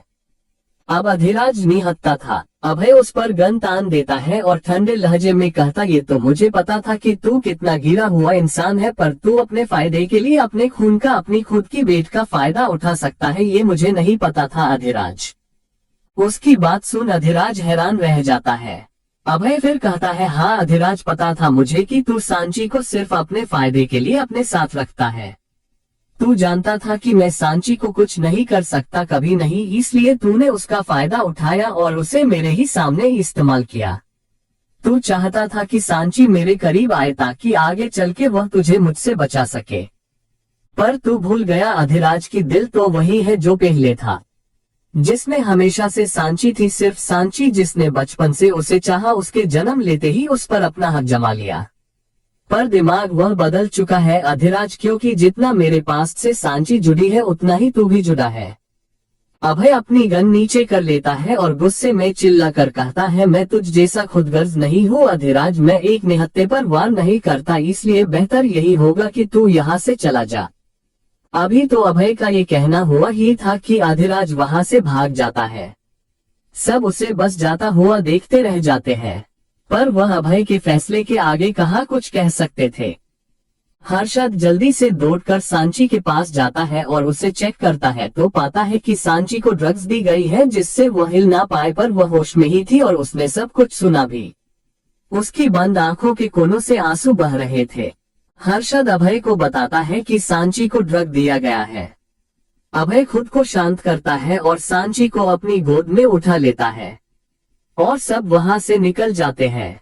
घर आकर सांची को ड्रग का एंटीडोट दिया जाता है। अभय के फोन पर किसी का कॉल आता है तो वह बस ठीक है कहकर फोन रख देता है और सबकी तरफ देखकर कहता है, घर से फोन है, दिया की सगाई है और सबको बुलाया है। अभय ये बात खासकर हर्षद को बोल रहा था। अभय सबसे कहता है कि सबको वहां जाना होगा, दिया की सगाई एंजॉय करने नहीं बल्कि उसे वहां से लाने, क्योंकि उसने फोन करके कहा है कि उसकी सगाई उसकी मर्जी के बगैर हो रही है और उसे ये सगाई नहीं करनी। उसकी बात सुनकर तो जैसे हर्षद के अंदर अंगारे से जलने लगते हैं। तो अभय प्लान बनाता है कि सब वहां जाएंगे मेहमान बनकर, सगाई के एंड वक्त पर पावर कट होगा जो सिर्फ 10 मिनट के लिए होगा और उस समय में हमें दिया को वहां से निकालना है। सब मान जाते हैं और थोड़ी देर में सांची को भी होश आ जाता है। अभय उससे बताता है कि हम सब दिया की सगाई में जा रहे हैं। सब दिया की सगाई में जाते हैं और अपने प्लान के हिसाब से काम करते हैं। क्रमशः चैप्टर 65 हर्षद और दिया। पराक्रम। शिवा फिर कहता है, अच्छा उस मिराज को किस केस में अंदर किया तूने? अभय बिना किसी भाव के कहता है, Neha rape and murder case. Abhay की बात सुन शिवा हैरानी से कहता है, पर वो तो राघव था ना, और उसे तो हम कब का सेटल कर चुके हैं, फिर कैसे? अभय एक सातिर मुस्कान के साथ कहता है, जो एक तीर से निशाना लगाए वह समझदार, जो एक तीर से 2 निशाने लगाए वो तीरंदाज, और जो एक तीर में पूरा गेम खत्म कर दे वह अभय शेखावत। अभय की बात सुन शिवा खुश होते हुए कहता है, मतलब तूने राघव के साथ साथ मिराज को भी सेट कर दिया, पर कैसे? अभय उसी लहजे में कहता है, मिराज ने नेहा का रेप किया और उसे मार दिया। ये बात सिर्फ राघव को पता थी, इसलिए अपने गुनाह को छिपाने के लिए मिराज ने राघव को मार दिया और अब उसके खिलाफ सबूत मिल चुके हैं कि मिराज ने ये सब किया है, इसलिए अब वो जेल में है। अभय की बात सुन शिवा खुश होकर उसके कंधे को थपथपाते हुए कहता है, वाह वाह मेरे शेर, क्या प्लान बनाया है तूने, एक ही बार में पूरा खेल बदल के रख दिया तूने तो। राघव भी गया और मिराज भी। अभय उसकी तरफ देखकर व्यंग्यमय मुस्कान के साथ कहता है, मैं हर एक चीज से बच सकता हूँ सिवाय एक चीज के, और वो तेरी बकबक। जाकर सो जा और मुझे भी सोने दे। शिवा उसकी बात सुनकर कहता है, तो सीधा सीधा कहना कि सांची के पास जाना है, बहाने क्यों बना रहा है? इससे पहले कि अभय कुछ कहता शिवा वहां से गुड नाइट कहकर चला जाता है। अभय बस उसे जाता देखता है और वह भी अपने कमरे में चला जाता है। हर्षद के कमरे में दिया बेड पर बैठी थी और हर्षद दीवार से टेक लगाकर अपने दोनों हाथ बांधे खड़ा था। हर्षद दिया की तरफ देखकर कहता है, तुमने ये सही नहीं किया दिया। दिया नासमझी से हर्षद की तरफ देखती है तो हर्षद फिर कहता है, सिर्फ मेरे लिए, मुझसे शादी करने के लिए, मेरे पास रहने के लिए तुमने अपने पूरे परिवार को खुद से दूर कर लिया है दिया। दिया उसकी तरफ देखकर प्यार से कहती है, आप अपनी दोस्ती के लिए अपना प्यार ऐसो आराम छोड़ सकते हो, तो मैं अपने प्यार के लिए इतना भी नहीं कर सकती। ये वो प्यार नहीं है दिया जो तुम चाहती थी, इतना सीधा नहीं है कुछ भी जीतना तुम्हें लगता है। अब मैं वो हर्षद नहीं हूँ जिससे तुमने कभी प्यार किया था, जो अपनी खुशियों को कहीं से भी ढूंढ लेता था। अब तो मुझे मेरे गम तक नहीं मिलते, खुशियाँ कहाँ ढूंढूंगा? अब मेरी जिंदगी में सिर्फ अकेलापन, नफरत और खून खराबा है, क्योंकि मैं भले ही अदालत में वकील हूँ पर उससे पहले मैं एक दोस्त हूँ। और अभय का साथ ना मैंने तब छोड़ा था ना अब छोड़ूंगा। बताओ क्या रह पाओगी इस बड़ी दुनिया में, जी पाओगी इस बड़ी जिंदगी, बोलो। हर्षद दिया के कंधों पर अपनी पकड़ बनाकर बस बोले जा रहा था। उसकी आंखों में एक कशिश थी। दिया हर्षद की आंखों में देखते हुए कहती है, मैं तो कल भी तुम्हारे लिए सब भूलने को तैयार थी और आज भी हूँ। जानती हूँ कि किसी और के साथ नहीं देख सकते, इसलिए शादी करी है, वरना तो शायद तुमने कभी प्यार भी नहीं किया होगा मुझसे। दिया का इतना कहना काफी था हर्षद को उकसाने के लिए। उसने दिया को अपने एकदम करीब कर लिया और उसकी आंखों में देखकर गुस्से से कहता है, मैंने प्यार नहीं किया, मैंने तो कौन लड़ा 6 साल तक अपनी फीलिंग्स के साथ, तुम्हारे साथ तो सब थे ना फिक्र करने के लिए, मेरे पास कौन था। अरे कुछ बोली तक नहीं तुम उस दिन और कहती हो मैंने प्यार नहीं किया। हर्षद उसे झटके से छोड़ देता है और उससे मुंह मोड़कर खड़ा हो जाता है। अब दिया को एहसास हुआ कि उसने अनजाने में क्या कह दिया। उसकी आंखों से आंसू बहने लगते हैं। वह अपने सामने मुंह मोड़कर खड़े हर्षद की तरफ देखकर टूटती जा रही थी। अचानक दिया हर्षद को अपनी तरफ मोड़ती है और उसकी गर्दन में हाथ डाल उसे नीचे करती है और उसके होंठों को चूम लेती है। हर्षद कोई रिएक्ट नहीं करता, वह बस ऐसे ही खड़ा रहता है। दिया उससे अलग होती है और उसके सिर से अपने सिर को लगाकर धीरे से सॉरी कहती है। हर्षद की आंखों में इतनी देर से जो आंसू रोक रखे थे वह अब बहने लगते हैं। वह दिया को कमर से पकड़कर अपने एकदम करीब कर लेता है और उसके होंठों को चूमने लगता है। इधर जब अभय कमरे में आया तब सांची सो चुकी थी। अभय उसके करीब आकर उसके सिर को प्यार से चूम लेता है, फिर उसे ब्लैंकेट ओढ़ा देता है। इतने में बाहर से आवाज आती है। अभय के चेहरे के भाव कठोर हो जाते हैं। वह कमरे से बाहर आता है। अब तक शिवा, परम, विक्रम भी बाहर आ चुके थे। अभय पराक्रम के दरवाजे खोलने को कहता है। हर्षद भी ये सुनता है। वह दिया को छोड़ता है और अपने आप को ठीक कर वह भी बाहर आ जाता है। पर सामने का हाल देखकर वह क्या कहे समझ नहीं आ रहा था। एक तरफ अभय और उसके दोस्त थे तो दूसरी तरफ अभय के चाचा चाची और उसके माँ बाबा थे। हर्षद जाकर अभय की साइड जाकर खड़ा हो जाता है। शेखावत फैमिली के साथ पुलिस भी थी। उन्होंने हर्षद पर अपनी बेटी को किडनैप करने का इल्जाम लगाया था। वहां खड़ा ऑफिसर कहता है, यहाँ शेखावत फैमिली ने मिस्टर हर्षद व्यास पर अपनी बेटी दिया शेखावत को किडनैप करने का इल्जाम लगाया है। अभय चुपचाप खड़ा था। वो एक नजर हर्षद को देखता है और हाँ में सिर हिलाता है। हर्षद फिर ऑफिसर से कहता है, ऑफिसर अगर दिया ने खुद कह दिया कि वो यहाँ अपनी मर्जी से आई है क्योंकि उसके घर वाले उसकी जबरदस्ती शादी करा रहे थे, तो आप अभी इसी वक्त इन्हें लेकर यहाँ से चले जाएंगे। ऑफिसर बस हाँ में सिर हिला देता है तो हर्षद दिया को आवाज देता है। दिया बाहर आती है। उसे देखकर सब चौंक जाते हैं क्योंकि वह एक शादीशुदा औरत लग रही थी। साड़ी, सिंदूर, मंगलसूत्र। हर्षद दिया की तरफ देखकर कहता है, बताओ ऑफिसर को कि तुम यहाँ लाई गई हो या खुद आई हो। दिया परेशान सी कभी शेखावत परिवार को तो कभी हर्षद को देखने लगती है। चैप्टर 66 मूड ठीक करना है। पराक्रम। दिया आकर हर्षद और अभय के बीच खड़ी हो जाती है और एक हाथ से हर्षद का हाथ पकड़ती है और एक हाथ से अभय का और अपनी नजरें झुकाकर कहती है, मैं यहाँ अपनी मर्जी से आई हूँ ऑफिसर, मुझे किसी ने किडनैप नहीं किया है। मैं वह सगाई नहीं करना चाहती थी जो मेरे परिवार ने तय की थी और मैंने उन्हें मना भी किया था, पर वह नहीं माने, इसलिए मैं जिससे प्यार करती थी उसके पास चली आई और उसी से शादी करी। और ऑफिसर, मैं ये बात किसी के दबाव में आकर नहीं कह रही हूँ, ये सच है। दिया की बात सुन सारा शेखावत परिवार सुनने रह जाता है और विजय जी फिर कहते हैं, ये क्या कह रही हो तुम अपने परिवार को छोड़कर इस इंसान को चुन रही हो जिसने कभी मंथन में आके तुम्हें अकेला छोड़ दिया था। और अकेला छोड़ा किसकी वजह से था? बड़े पापा आपकी वजह से, आपकी उस नाजायज शर्त की वजह से मैंने फैसला कर लिया है, मैं हर्षद और देव भाई के साथ ही रहूंगी, आप प्लीज यहाँ से चले जाइए। दिया उनके सामने हाथ जोड़कर कहती है। अभय उसके हाथ को हल्का प्रेस करता है तो दिया उसकी तरफ देखती है। अभय उसे अंदर जाने का इशारा करता है तो दिया एक नजर अपने परिवार की तरफ देखती है और वहां से चली जाती है। अभय हर्षद को भी जाने का इशारा करता है। तो हर्षद पुलिस की तरफ देखकर कहता है, ऑफिसर ये तो साबित हो गया कि हमने कोई किडनैपिंग नहीं की है। अब आप इन सब को यहाँ से ले जाइए वरना मैं भी इन पर केस कर सकता हूँ मुझ पर झूठा इल्जाम लगाने का। उसकी बात सुन अभय उसकी तरफ देखता है और फिर उसे वहां से जाने का इशारा करता है। इस बार हर्षद वहां से चला जाता है। उसके जाने के बाद अभय बिना कुछ बोले अपने दोनों हाथ जोड़ता है, फिर बाहर की तरफ अपना हाथ कर जाने का इशारा करता है। विजय जी गुस्से में अभय को घूरते हुए कहते हैं, दीप तुम्हें लगता है कि तुम अकेले रह के हमसे लेते रहोगे, पर मैं भी तुम्हारा बाप हूँ। अगर तुम्हें वापस घर नहीं लाया तो मेरा नाम भी विजय शेखावत नहीं। अभय उनकी बात सुन रोबिले अंदाज में कहता है, ठीक है मिस्टर शेखावत, अगर आप ही के खेल में आप ही को न हराया तो मैं भी अभय शेखावत नहीं।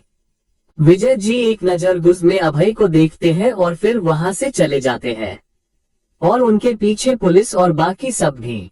पराक्रम के दरवाजे एक बार फिर बंद कर दिए जाते हैं। अभय सबको जाने का इशारा करता है। सब वहां से चले जाते हैं। शिवा कुछ कहने को हुआ कि अभय ने उसे हाथ दिखाकर चुप रहने को और जाने को कह दिया। शिवा जानता था कि अभय को इस वक्त किसी की जरूरत है, पर वह अभय के खिलाफ भी नहीं जा सकता था। वह वहां से चला जाता है। अभय अब भी खड़ा पराक्रम के गेट को देख रहा था। उसका चेहरा भावहीन था, पता नहीं उसके दिल और दिमाग में क्या चल रहा था। अचानक उसे अपने कंधे पर किसी का हाथ महसूस हुआ। शिवा मैंने कहा ना जा। अभय इतना कहता कहते रुक जाता है क्योंकि उसने पीछे से उसे गले लगा लिया था।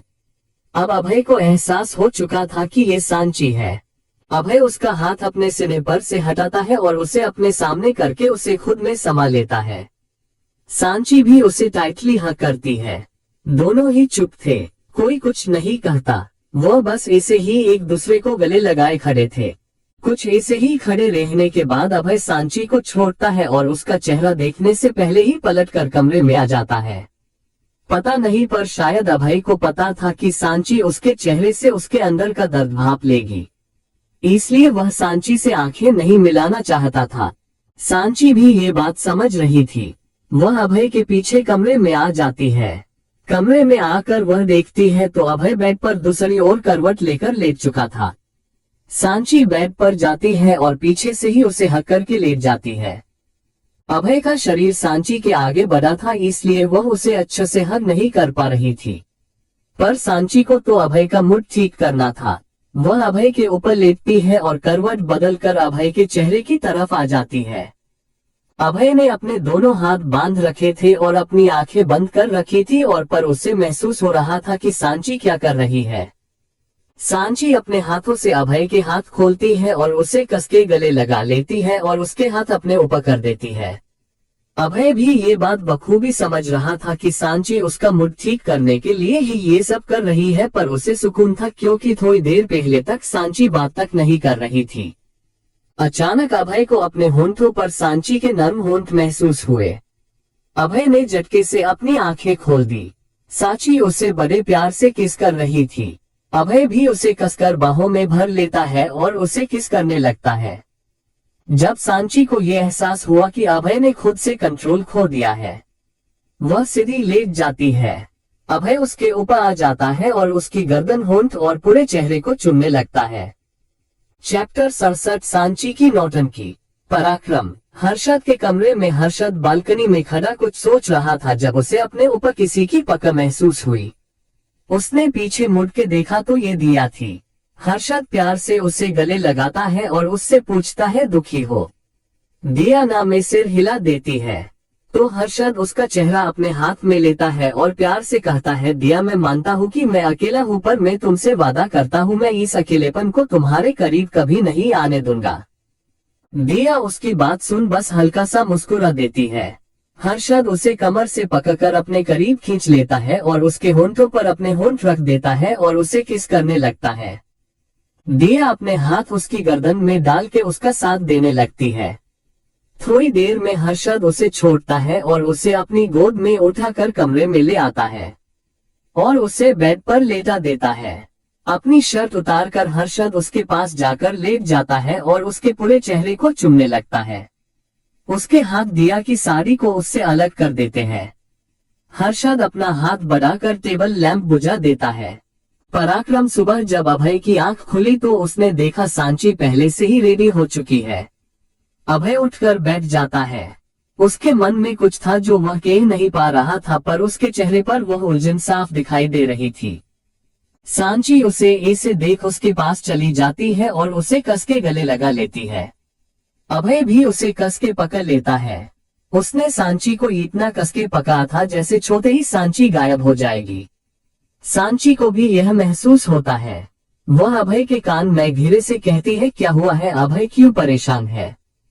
अभय उससे गले लगाए हुए ही कहता है, तुम थक तो नहीं गई? इन सब से मैं जितना प्रॉब्लम्स को सोल्व करने की कोशिश करता हूँ ये उतनी ही बती है और हर बार एक नया दर्द लेकर आती है। अभय ने ये बात काफी दर्द से कही थी।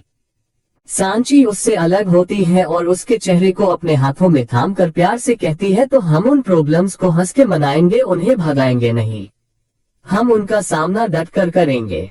जब थक जाएंगे तो थोड़ा आराम करेंगे और फिर खड़े होकर लड़ेंगे, पर हार नहीं मानेंगे।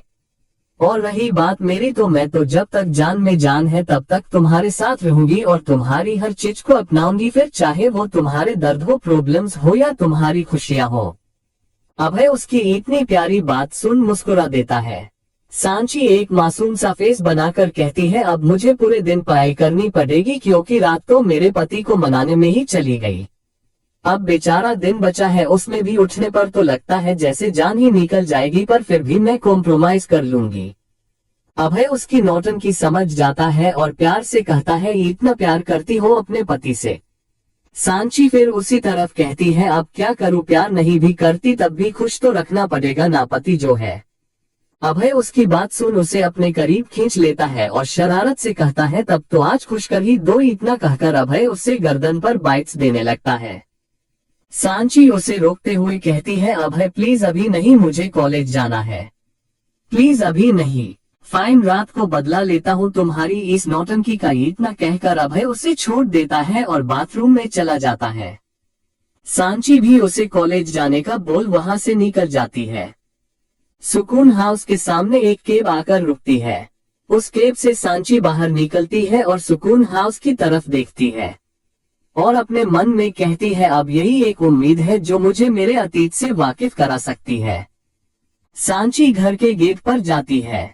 वहां वॉचमैन खड़ा था। सांची उसे देख नर्म लहजे में कहती है, हेलो, मैं सांची शेखावत, अभय शेखावत की वाइफ। वॉचमैन उसकी बात सुन के कहता है, जी मैम, हमें चित्रा मैडम ने बताया था आपके बारे में। सांची इतना सुनकर कहती है, ठीक है, तो मैं घर के अंदर मासी का वेट कर रही हूँ, आप उन्हें कॉल करके बता दीजिए कि मैं यहाँ आई हूँ।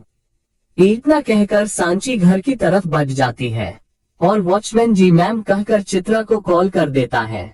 सांची उस घर को बड़े ध्यान से देख रही थी। उसे बहुत कुछ याद आ रहा था।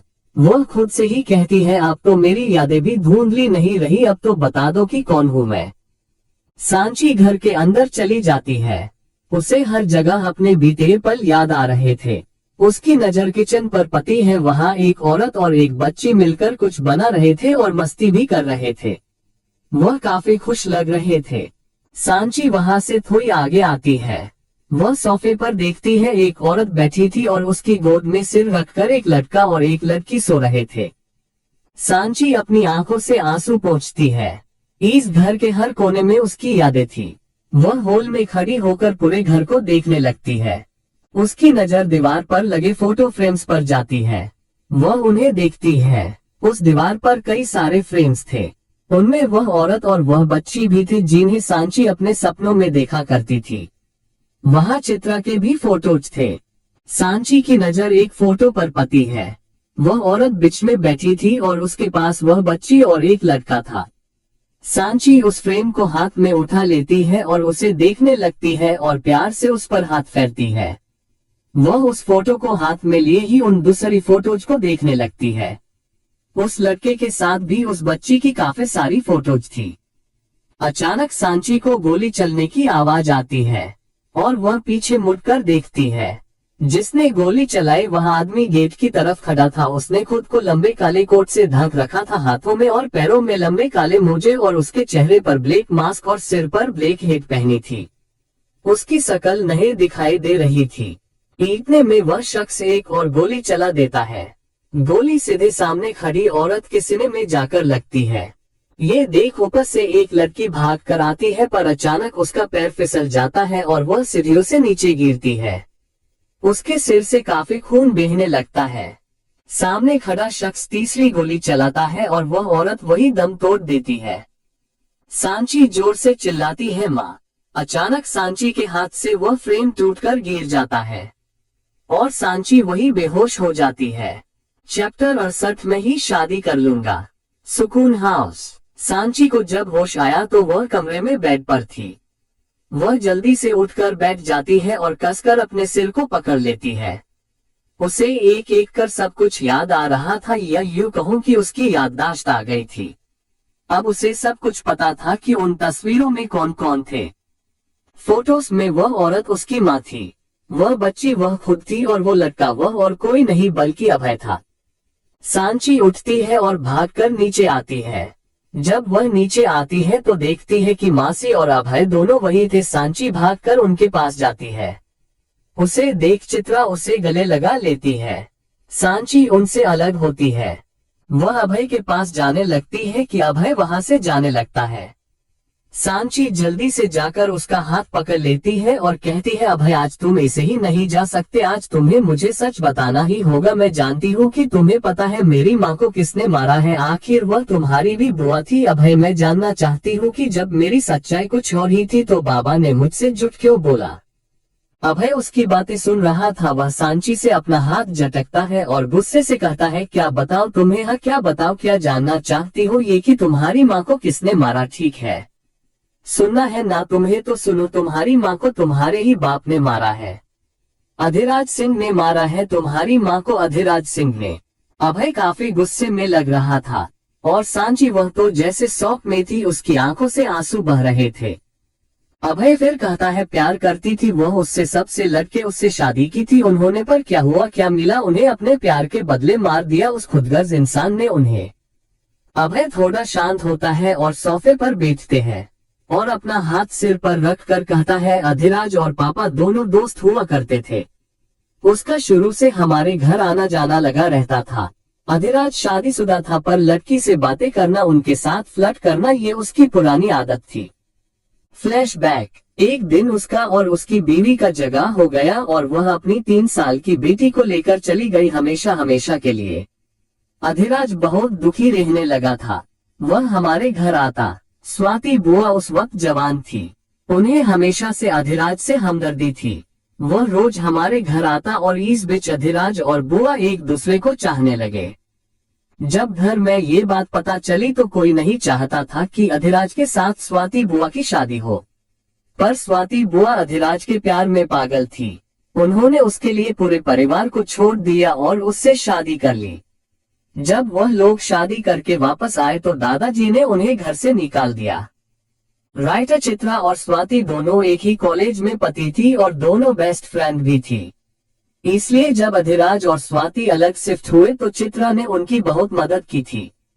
अभय उस वक्त छोटा था, पर वह अपनी माँ से ज्यादा स्वाति और चित्रा के पास रहता था।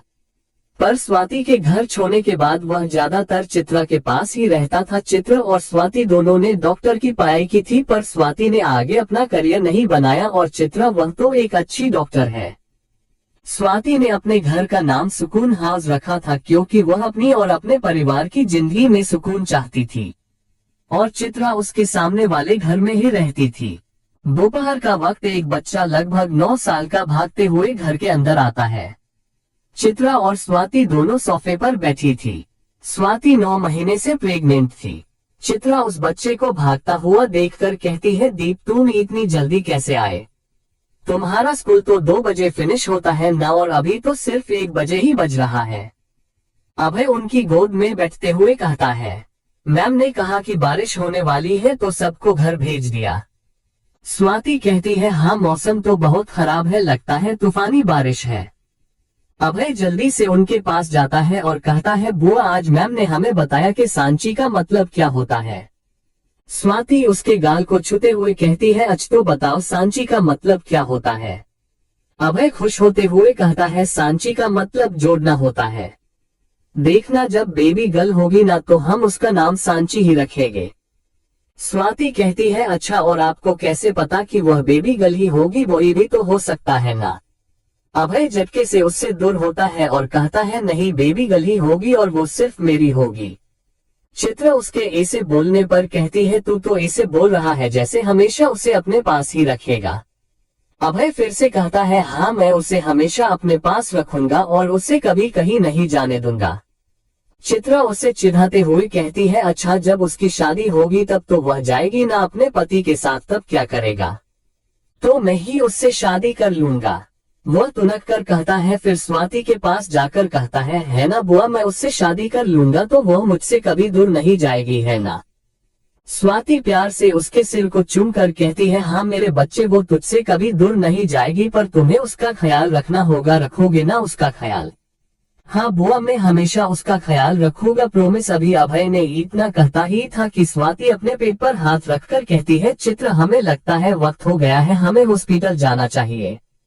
उसकी बात सुन चित्रा जल्दी से उसे संभाल कर खड़ा करती है और धीरे धीरे ले जाकर गाड़ी में बिठाती है और अभय को भी गाड़ी में बिठाती है। तीनों हॉस्पिटल पहुंचते हैं।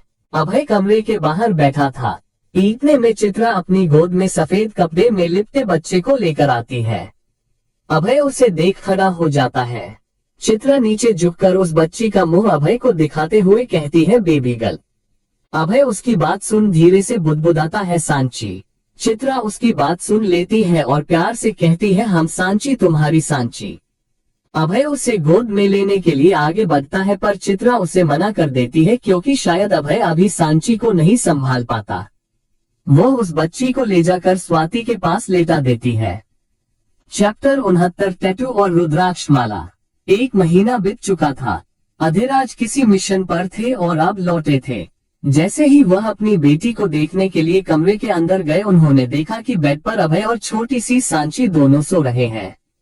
अभय का एक हाथ सांची के ऊपर था, पर सांची रो नहीं रही थी, वह आराम से सोई हुई थी।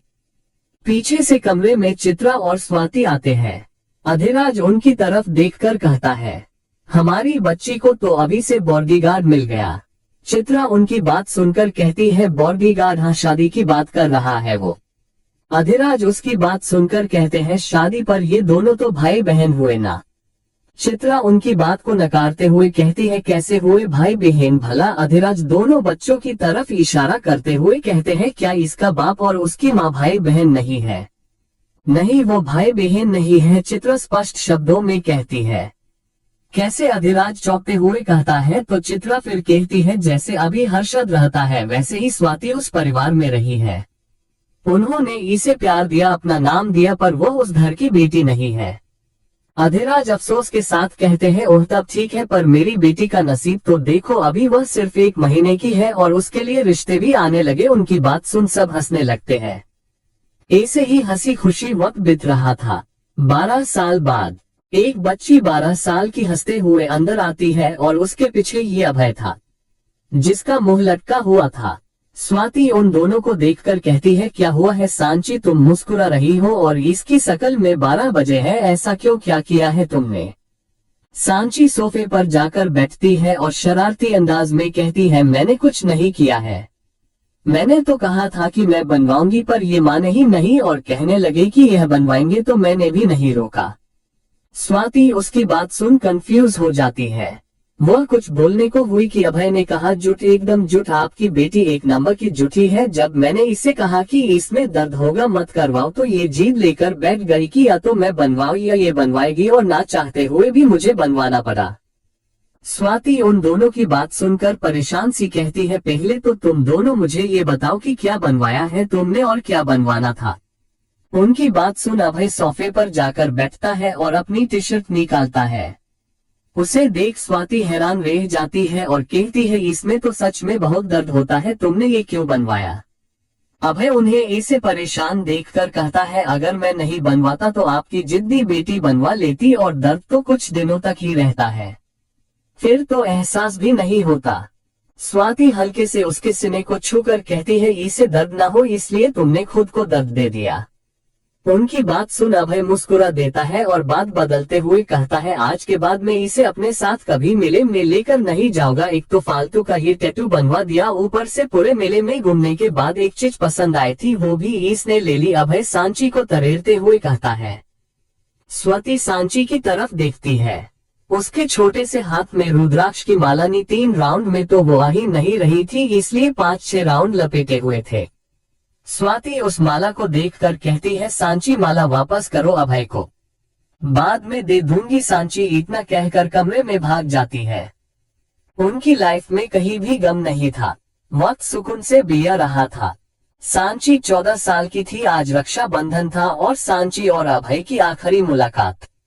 अभय उससे मिलने आया, वह सांची से रिक्वेस्ट करता है कि वह आज उसे माला दे दे। आज घर में हर्षद की शादी के फंक्शंस भी थे और रक्षाबंधन भी। सांची ना चाहते हुए भी उसे वो माला दे देती है और इतने में अभय का फोन बजता है और वो थोड़ी देर में आने का बोल वहां से चला जाता है। पर उसे क्या पता था कि वह सांची से आखिरी बार मिल रहा था। प्रेजेंट अभय सोफे से खड़ा होता है और कहता है, उसके बाद मैं जेल में था जब मुझे पता चला कि बुआ इस दुनिया में नहीं रही। जब मैं जेल से छूटा तो मैंने सबसे पहले तुम्हें ढूंढने की कोशिश की, पर तुम जा चुकी थी। मासी भी वहां से कहीं और शिफ्ट हो गई थी। सुकून हाउस बिक चुका था, पर मेरी तुम्हारी बुआ की मासी की यादें थी यहाँ। मैं कैसे बिकने देता इस घर को, तो मैंने ही ये घर खरीद लिया और फिर मासी को ढूंढा। उन्होंने भी अपना घर बेच दिया था। मैं उन्हें सुकून हाउस ले आया और उनसे पूछा कि क्या हुआ था, पर उन्हें भी कुछ पता नहीं था। जब वह घर पहुंची तो वहां कोई नहीं था, सब खत्म हो चुका था। उन्होंने पता लगाने की कोशिश की मगर उनके हाथ कुछ नहीं लगा। और फिर मैंने अपना काम शुरू किया और अपने तरीके से पता लगाने की कोशिश की, तब मुझे पता चला अधिराज ने किसी लड़की का रेप किया था और उसका मर्डर भी किया था। और उस जुर्म में अंदर गया मैं, पता नहीं कैसे, पर बुआ को ये सारी बातें पता चल गई और उन्होंने अधिराज को धमकी दी कि अगर उन्होंने सबको सच नहीं बताया तो वह सबके सामने उसकी असलियत ले आएगी और फिर अधिराज जेल में होगा। अपने गुनाह को छुपाने के लिए उन्होंने अपनी पत्नी को मार दिया और उस हादसे को आतंकी हमला साबित कर दिया। तुम्हें कुछ पता ना चले इसलिए उसने तुम्हें पने के लिए नैनीताल भेज दिया और तुमसे झूठ कहा कि तुम्हारी माँ बहुत पहले मर चुकी थी। अभय की बातें सुन चित्रा उसे अनिश्चितता से देखने लगती है, जैसे कह रही हो कि ये क्या कह रहे हो तुम, पर वह कुछ नहीं कहती और चुप ही रहती है। पर सांची वह तो अभय की बातें सुन टूट ही गई थी। वह वही जमीन पर बैठ जाती है और फुट फुट कर रोने लगती है। उसे ऐसे देख चित्रा उसकी तरफ बने को हुई तो अभय ने उन्हें हाथ के इशारे से रोक दिया। चैप्टर 70 सांची की खुशी। सुकून हाउस। सांची काफी देर से रो रही थी। अब अभय उसके पास गया और उसे अपने गोद में उठा लिया और कमरे ले जाकर बेड पर लेटा दिया और खुद उसके सिर को सहलाने लगा। थोड़ी देर में सांची रोते रोते सो गई।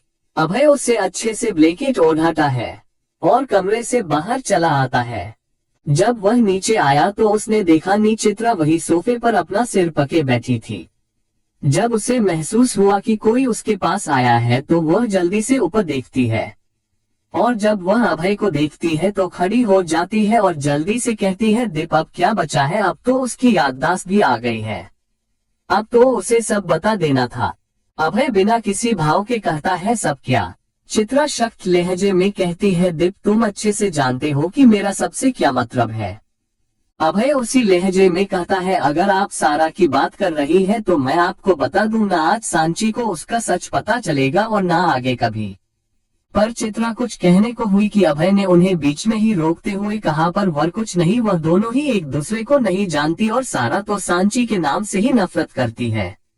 वह ढूंढ रही है अपने पिता की दूसरी बेटी को और मैं नहीं चाहता कि वह कभी भी सांची तक पहुंचे या सांची की सच्चाई उसे पता चले। चित्रा इससे आगे कुछ नहीं कहती। अभय उनसे थोड़ी देर में वापस आने का और सांची का ख्याल रखने का बोल वहां से चला जाता है। चित्रा सांची के रूम में चली जाती है और देखती है तो वह अब भी सोई हुई थी। चित्रा उसके सिर पर प्यार से हाथ फेरती है और कहती है, तुम बहुत प्यारी हो और अभय की जान हो, जो होता है अच्छे के लिए ही होता है। अब देखो ना, अगर वह हादसा नहीं हुआ होता और अभय तुमसे अलग नहीं हुआ होता तो वह तुमसे कभी शादी नहीं करता। तुम्हारी उम्र तक तो वह 2 बच्चों का बाप होता, पर देखो उसने आशिक हो दी को वह किसी को अपनी जिंदगी में आने देगा, तब उसे तुम मिली और भला वह अपनी सांची को कैसे खुद से दूर कर सकता था। चित्रा उसके माथे को चूम लेती है और वहां से चली जाती है। शाम हो चुकी थी। जब अभय वापस आया तो उसे घर में कुछ अजीब लगा। उसने देखा कि सांची किचन में खाना बना रही थी और चित्रा सोफे पर बैठी थी परेशान सी। जब उनकी नजर अभय पर पड़ी तो वह उसके पास जाकर धीरे से कहती है, दिव्य तुम्हारी बीवी को क्या हुआ है? जब सो रही थी तब रो रही थी, अब जब उठी है तो मुस्कुरा रही है, खुश हो रही है। अभय सांची तरफ देखते हुए कहता है, मुझे क्या पता डॉक्टर आप है और पूछ मुझसे रही है, आप बताइए। चित्रा चिढ़ते हुए कहती है, बीवी तुम्हारी है दिप, तो तुम बताओ। अभय कुछ कहता उससे पहले सांची उनके पास आ जाती है और उन दोनों को देखकर कहती है, अच्छा है अब घर के सारे सदस्य हैं, आप दोनों जल्दी से फ्रेश हो जाए, साथ में खाना खाते हैं। और आज तो मैंने छोले भटूरे, जीरा राइस, दाल तड़का और खीर बनाई है, तो आप जल्दी कीजिए। इतना कहकर सांची जैसे ही जाने लगती है कि अभय उसका हाथ पकड़ लेता है। सांची मुड़कर अभय को नहीं देखती, वह बस ऐसे ही खड़ी रहती है। अभय सांची की तरफ देखते हुए चित्रा से कहता है, मासी आप यहाँ से थोड़ी देर के लिए जा सकती है। उसकी बात सुन सांची की धकने एक बार फिर बढ़ गई थी। मैं फ्रेश होकर आती हूँ, इतना कहकर चित्रा वहां से चली जाती है। अभय झटके से सांची को अपनी तरफ करता है। सांची जाकर उसके सीने से टकराती है। अभय उसकी आंखों में देखते हुए कहता है, तुम्हें लगता है तुम्हारा नाटक देखकर सब तुम्हें ठीक समझेंगे, तो तुम गलत हो मासी, तुम्हें एक एलियन से कम नहीं समझ रही थी। नाटक? कैसा नाटक? सांची अनजान बनते हुए कहती है, बेवकूफ नजर आ रहा हूँ तुम्हें मैं, जो तुम्हारा ये नाटक मेरी समझ में नहीं आएगा। ये जो खुश होने का नाटक कर रही हूँ ये सब, पर मैं नाटक नहीं कर रही अभय, मैं खुश हूँ। इतना कहकर सांची वहां से जाने लगती है। अभय इस बार दुगनी ताकत लगाकर उसे अपनी तरफ खींचता है और इस बार उसके हाथ सांची की कमर पर कसे हुए थे। अभय उसके चेहरे के बहुत करीब अपना चेहरा ले जाकर उसकी आंखों में देखते हुए कहता है, रियली? तो बताओ किस बात की खुशी हो रही है तुम्हें, मैं भी तो जानू रोते रोते हंसने की वजह। सांची भी उसी तरह जवाब देती है, पहली खुशी मैं हमेशा सोचती थी कि मेरी माँ को मैंने देखा तक नहीं, उसका प्यार महसूस तक नहीं किया, पर अब मैं जानती हूँ कि मैंने उनके साथ अपनी जिंदगी के 14 साल बिताए हैं। क्या ये बात मेरे लिए खुशी की नहीं है? दूसरी बात, जिसे बचपन से जाना या कहो कि जिससे शादी की, वह मेरे बचपन का प्यार है, तो क्या ये बात मेरे लिए खुशी की नहीं है? मैं अपने घर में 6 साल बाद वापस आई हूँ अपनी माँ की यादों के पास अपने परिवार के साथ, तो क्या ये बात मेरे लिए खुशी की नहीं है? उसकी बात सुन अभय अब प्यार से उसके चेहरे को निहारने लगता है। चैप्टर 71 प्यार करो मुझे। सुकून हाउस। सांची अभय के गाल को छूकर कहती है, मैं खुश हूँ, आप चिंता मत करो और जल्दी से जाओ और हाथ मुंह धोकर आओ, वरना मेरा सारा खाना ठंडा हो जाएगा। सांची की बात सुन अभय उसके गाल पर किस करता है और उसे छोड़ के सीढ़ियों की तरफ बढ़ता है। सांची भी वापस किचन की तरफ बढ़ती है कि अभय पलटकर उसे आवाज देता है। सांची उसकी तरफ देखती है तो अभय कहता है, कभी ऐसे काम मत करना जिससे मुझे तकलीफ हो। उसकी बात सुन सांची मुस्कुराती है और अपनी आंखें बंद करके कहती है, प्रॉमिस। वह अभय की तरफ देखती है। अभय उससे पूछता है, तुम्हें कुछ पूछना है? सांची ना में सिर हिलाती है और कुछ सोचने लगती है। अभय उसके ऐसे भाव देखकर कहता है, कमरे में आकर पूछ लेना। इतना कहकर अभय वहां से अपने कमरे में चला जाता है। सांची बस उसे जाता देखती है, फिर वह भी किचन में चली जाती है। कुछ देर बाद जब अभय फ्रेश होकर आया तो सांची और चित्रा दोनों डिनर कर रही थी और साथ ही साथ हंस भी रही थी, पर अभय को देखते ही दोनों चुप हो जाती है। अभय को उन्हें ऐसे अजीब लगता है, पर वह कुछ नहीं कहता और वह भी बैठ जाता है। तीनों चुपचाप डिनर करते हैं, पर बीच बीच में चित्रा और सांची दोनों मंद मंद मुस्कुरा रही थी। अब अभय को काफी इरिटेशन हो रही थी। वह अपने दोनों हाथ डाइनिंग टेबल पर रखता है और सख्त आवाज में पूछता है, क्या मैं जान सकता हूँ इतनी खीखी किस बात पर की जा रही है? उसकी बात सुनते ही चित्रा अपनी जगह से खड़ी हो जाती है और कहती है, मेरा हो गया, अब मैं सोने जा रही हूँ, तो प्लीज मुझे कोई भी डिस्टर्ब मत करना। इतना कहकर चित्रा वहां से 9-2-11 हो जाती है। अब अभय की नजर सांची पर थी। सांची जल्दी से उसकी नजर से बचने के लिए उठती है और काम करने लगती है। अभय वही बैठे बैठे बस उसे घूर रहा था। रात के 9 बजे सांची जल्दी से अपने कमरे में आती है और उसके पीछे अभय। सांची जैसे ही आगे बढ़ती है कि अभय उसे अपने करीब खींच लेता है। सांची उसके ऐसे अचानक करी हरकत से डर जाती है और अभय की तरफ देखती है। अभय दरवाजा बंद करता है और उसका हाथ छोड़ उसकी कमर पर हाथ रखता है और उसे प्यार से देखते हुए कहता है, क्या पूछना था तुम्हें? सांची अपने पैर को बार बार उठा रही थी। अभय ये देखकर उसे बेड पर लेटा देता है और खुद उसके ऊपर आ जाता है। सांची कुछ सोचते हुए कहती है, आप मुझसे कितने साल बड़े हैं? अभय उसकी बात सुन कंफ्यूजन में कहता है, 9 साल। क्यों? सांची उसके गले में अपनी बाहें डालते हुए कहती है, मासी ने कहा था अगर हम अलग ना हुए होते तो आपकी किसी और से शादी हो चुकी होती और अब तक तो आप 2 बच्चों के पापा होते। अभय उसके होंठों पर अपना अंगूठा फेरते हुए कहता है, शादी का तो पता नहीं पर पापा तो अब भी बन सकता हूँ। सांची उसकी बात सुन थोड़ी चिंता के साथ कहती है, मुझे आपसे कुछ बात करनी है। अभय उसकी गर्दन पर किस करते हुए कहता है, हम कहो। सांची अपनी आंखें बंद करके उसकी शर्ट को कसके पकड़ते हुए कहती है, कहने लायक छोड़ा ही कहा है। अभय उसकी बात सुन मुस्कुरा देता है और उसकी गर्दन पर बाइट करता है जिससे सांची की हल्की आह निकल जाती है। अभय सांची की तरफ देखता है। सांची के आंखों के कोनों से हल्के आंसू निकल आते हैं। वह अभय के चेहरे को थामती है और उसके पूरे चेहरे पर किस करती है। अभय उसे कमर से पकड़कर अपने और करीब कर लेता है। सांची अपना हाथ बाकर साइड टेबल से टेबल लैंप को बंद कर देती है। अभय उसके हाथ को ऊपर कर देता है और उसे बेतहासा चूमने लगता है। आज सांची को पता नहीं क्या हुआ था, वह बस चुपचाप बेड पर लेटी थी। अभय को ये बहुत अजीब लग रहा था। वह समझ भी रहा था कि सांची परेशान है, पर उसने उसका मूड ठीक करने के लिए उसका ध्यान भटकाने के लिए किया था। अभय उससे दूर हो जाता है। आज वह चाहकर भी उसे नहीं मना पा रहा था, पर कुछ था जो खुद अभय को भी परेशान कर रहा था। अचानक उसे कुछ महसूस हुआ। सांची ने पीछे ही उसे गले लगा लिया था। अभय भी उसकी तरफ चेहरा कर लेता है। सांची थोड़ी ऊपर उठती है और खुद ही अपने कुर्ती की डोरी खोल देती है। फिर अभय के शर्ट के बटन खोलने लगती है। अभय उसे रोकते हुए कहता है, सांची सो जाओ, पर सांची उसके बेहद करीब आकर उसके कान के पास कहती है, आज मुझे नींद नहीं आने वाली। इतना कहकर सांची अभय के कान को चूम लेती है। अभय अपना एक हाथ उसकी गर्दन पर रख उसे अपने नीचे ले आता है और उसे के सिर से सिर टिका कर कहता है, बहुत घबराहट हो रही है, कुछ है तुम्हारे मन में जो तुम बता नहीं रही हो, पर तुम्हारी हरकतें जता जरूर रही है तुम। अभय इतना कहता है कि सांची उसके होंठों पर किस कर लेती है और उससे अलग होकर कहती है, आज नहीं अभय, आज सिर्फ प्यार चाहिए।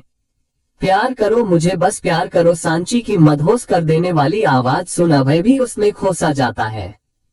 Chapter 72 pregnant. सुकून हाउस। सुबह के 8 बजे बज गए थे पर अभय अब भी सो रहा था। जब उसकी आंख खुली तो उसने देखा सांची कमरे में नहीं थी। अभय को अजीब लगा। वो उठकर बाथरूम में देखता है, बालकनी के देखता है, पर सांची कहीं नहीं थी। अभय जल्दी से नीचे आता है। कल रात के सांची के बिहेवियर की वजह से उसे सांची की और ज्यादा फिक्र हो रही थी, पर जब वह नीचे आया तो देखा चित्रा और सांची दोनों डाइनिंग टेबल पर बैठी बातें कर रही थी। उन्हें देख अभय को सुकून मिलता है। अभय थोड़ी देर वही खड़े होकर उन्हें देखता है, फिर कमरे में चला जाता है। जब वह कमरे में आया तब उसका फोन रिंग कर रहा था। अभय ने फोन देखा, सूरज नाम फ्लैश हो रहा था। अभय कॉल उठाता है और कहता है, बोलो। सामने से आवाज आती है, सर आज तो हमें उसे पकड़ना ही होगा। अब उसके भागने का वक्त खत्म करते हैं सर। अभय बस हम कहता है तो सामने से फिर आवाज आती है, तो आप आइए तब तक हम देखते हैं। अभय ओके कहता है और कॉल कट करके बाथरूम में चला जाता है। कुछ देर बाद वह वापस आता है और तैयार होकर नीचे जाता है तो देखता है कि चित्रा और सांची बस निकल ही रहे हैं। तो अभय उनसे कहता है कि वो उन दोनों को छोड़ देगा, पर चित्रा उसे नाश्ता करने को कहती है तो अभय उन्हें मना कर देता है और तीनों निकल जाते हैं। कुछ देर बाद अभय उन्हें कॉलेज छोड़ता है और खुद पुलिस स्टेशन के लिए निकल जाता है। कॉलेज में चित्रा स्टाफ रूम में चली जाती है। उसके जाने के बाद सांची के चेहरे के भाव बदल जाते हैं। वह एक बार उस तरफ देखती है जहां चित्रा गई थी, फिर खुद सीढ़ियों से ऊपर की ओर चल पड़ती है। सोनम उसी वक्त कॉलेज में एंटर करती है और सांची को ऊपर जाता देखती है और सोचती है क्लास तो नीचे है, ये ऊपर कहाँ जा रही है। सोनम सांची को आवाज देती है पर वह कोई जवाब नहीं देती, तो सोनम उसके पीछे जाती है। सोनम सांची के पीछे टेरेस तक आ जाती है, पर जब वह वहां का नजारा देखती है तो शौक रह जाती है और जोर से चिल्लाती है, सांची। इधर जेल में एक आदमी बैठा था, तभी हवलदार आकर उसके सेल का दरवाजा खोलता है और अभय अंदर आता है। वह शख्स अभय की तरफ नफरत से देखता है तो अभय उसके सामने बैठते हुए कहता है, घूर ले, जितना घूरना है घूर ले, क्योंकि इसके अलावा अब तू कुछ नहीं कर सकता। कल तेरी कोर्ट में पेशी है और मेरे पास सबूत, तुझे तेरे गुनाह की सजा मिलकर रहेगी मिराज। उसकी बात सुन मिराज एक शैतानी हंसी हंसते हुए कहता है, कुछ नहीं बिगाड़ सकता तू मेरा, कुछ भी नहीं मिराज, खुराना हूँ मैं। अरे 6 साल पहले कुछ नहीं कर सका मेरा जब हमने तुझे फंसाया था, अब क्या कर लेगा। मैं क्या कर सकता हूँ और क्या नहीं ये तो तुझे वक्त ही बताएगा मिराज, तब तक तू इस जगह का मजा ले। अभय इतना कहकर सेल से बाहर चला आता है। तभी सामने से एक आदमी सिविल ड्रेस में अंदर आता है। वह अभय को देखकर सैल्यूट करता है।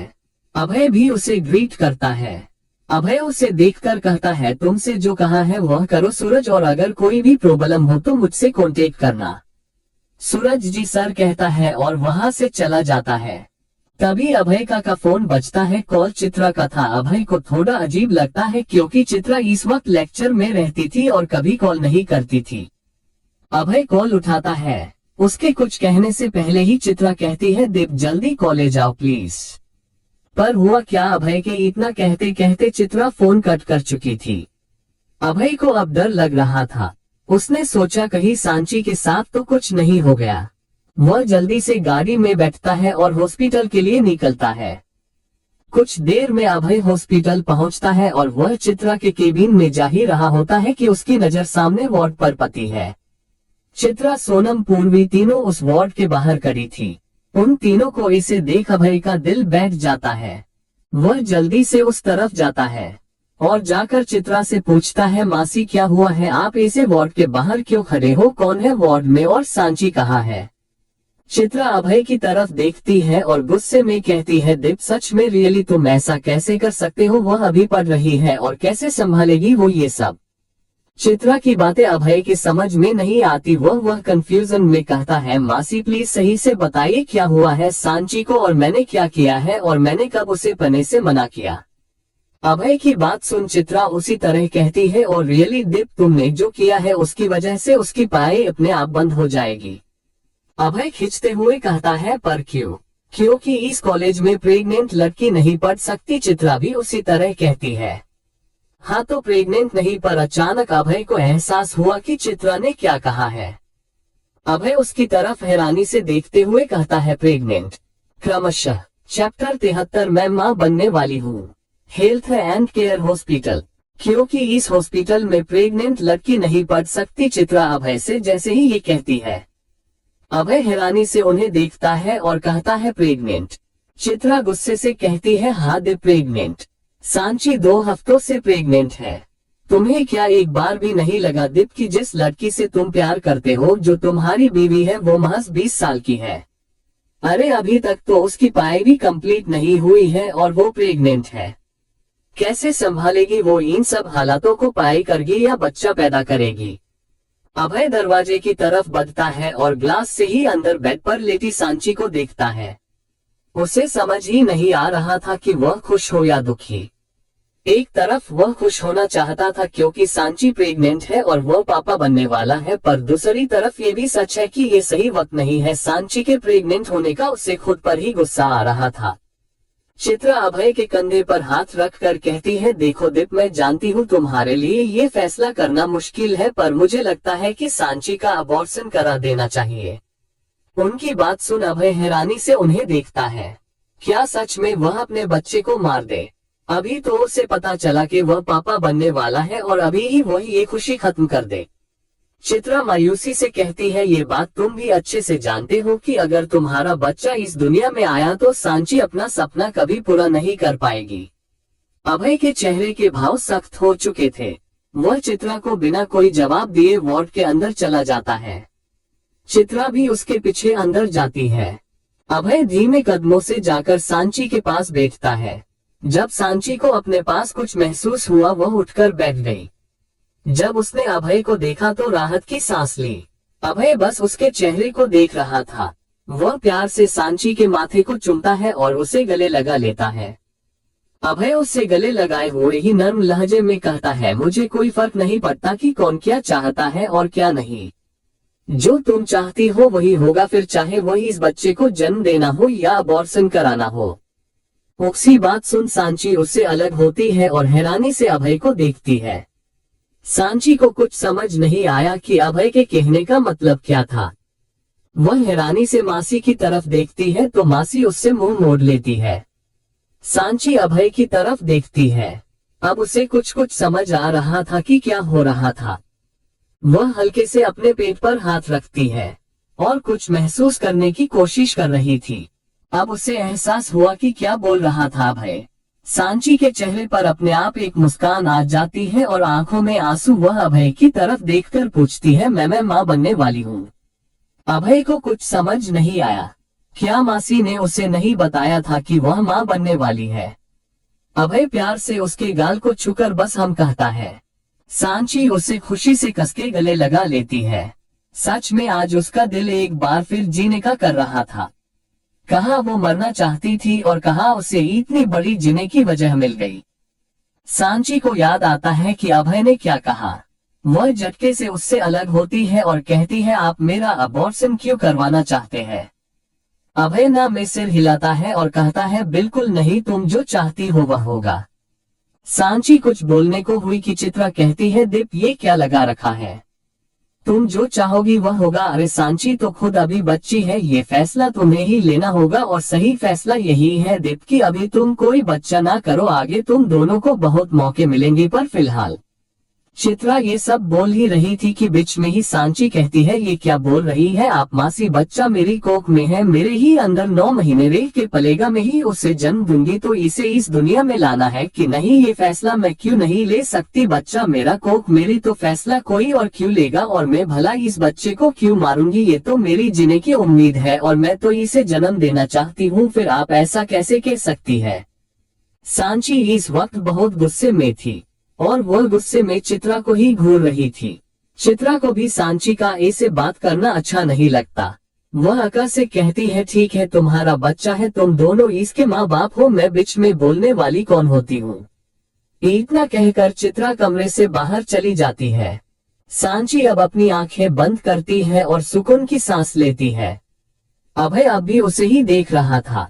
सांची जब ये देखती है तो अभय का हाथ अपने हाथ में लेती है और उसे अपने पेट पर रखकर कहती है, अभी महसूस नहीं होंगी इसकी सांसें, पर ये मान लेना कि मेरा बच्चा है। ये बात ही मजबूत बना देती है।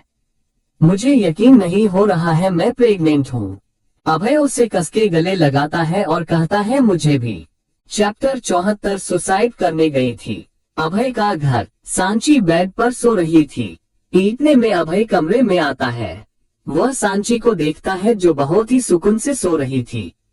अभय जाकर खिड़की से पर्दे हटा देता है, जिससे सुबह की धूप की किरणें सीधे सांची के चेहरे पर पड़ती है। वह अपने हाथ से अपना चेहरा कवर करती है कि अभय आकर उसे गोद में उठा लेता है। सांची उसके सीने में अपना सिर छुपाते हुए कहती है, सोने दीजिए ना। अभय उसे बाथरूम की तरफ ले जाते हुए कहता है, बिल्कुल नहीं, मैं नहीं चाहता कि मेरा बच्चा तुम्हारी तरह आलसी बने, इसलिए उठ जाओ। अभय उसे बाथरूम में ले जाता है और सोवा के नीचे खड़ा कर सोवा ऑन कर देता है। सांची अपने ऊपर ठंडा पानी महसूस कर अभय के सीने से लग जाती है और ऐसे ही खड़ी कहती है, आप बहुत बुरे हो।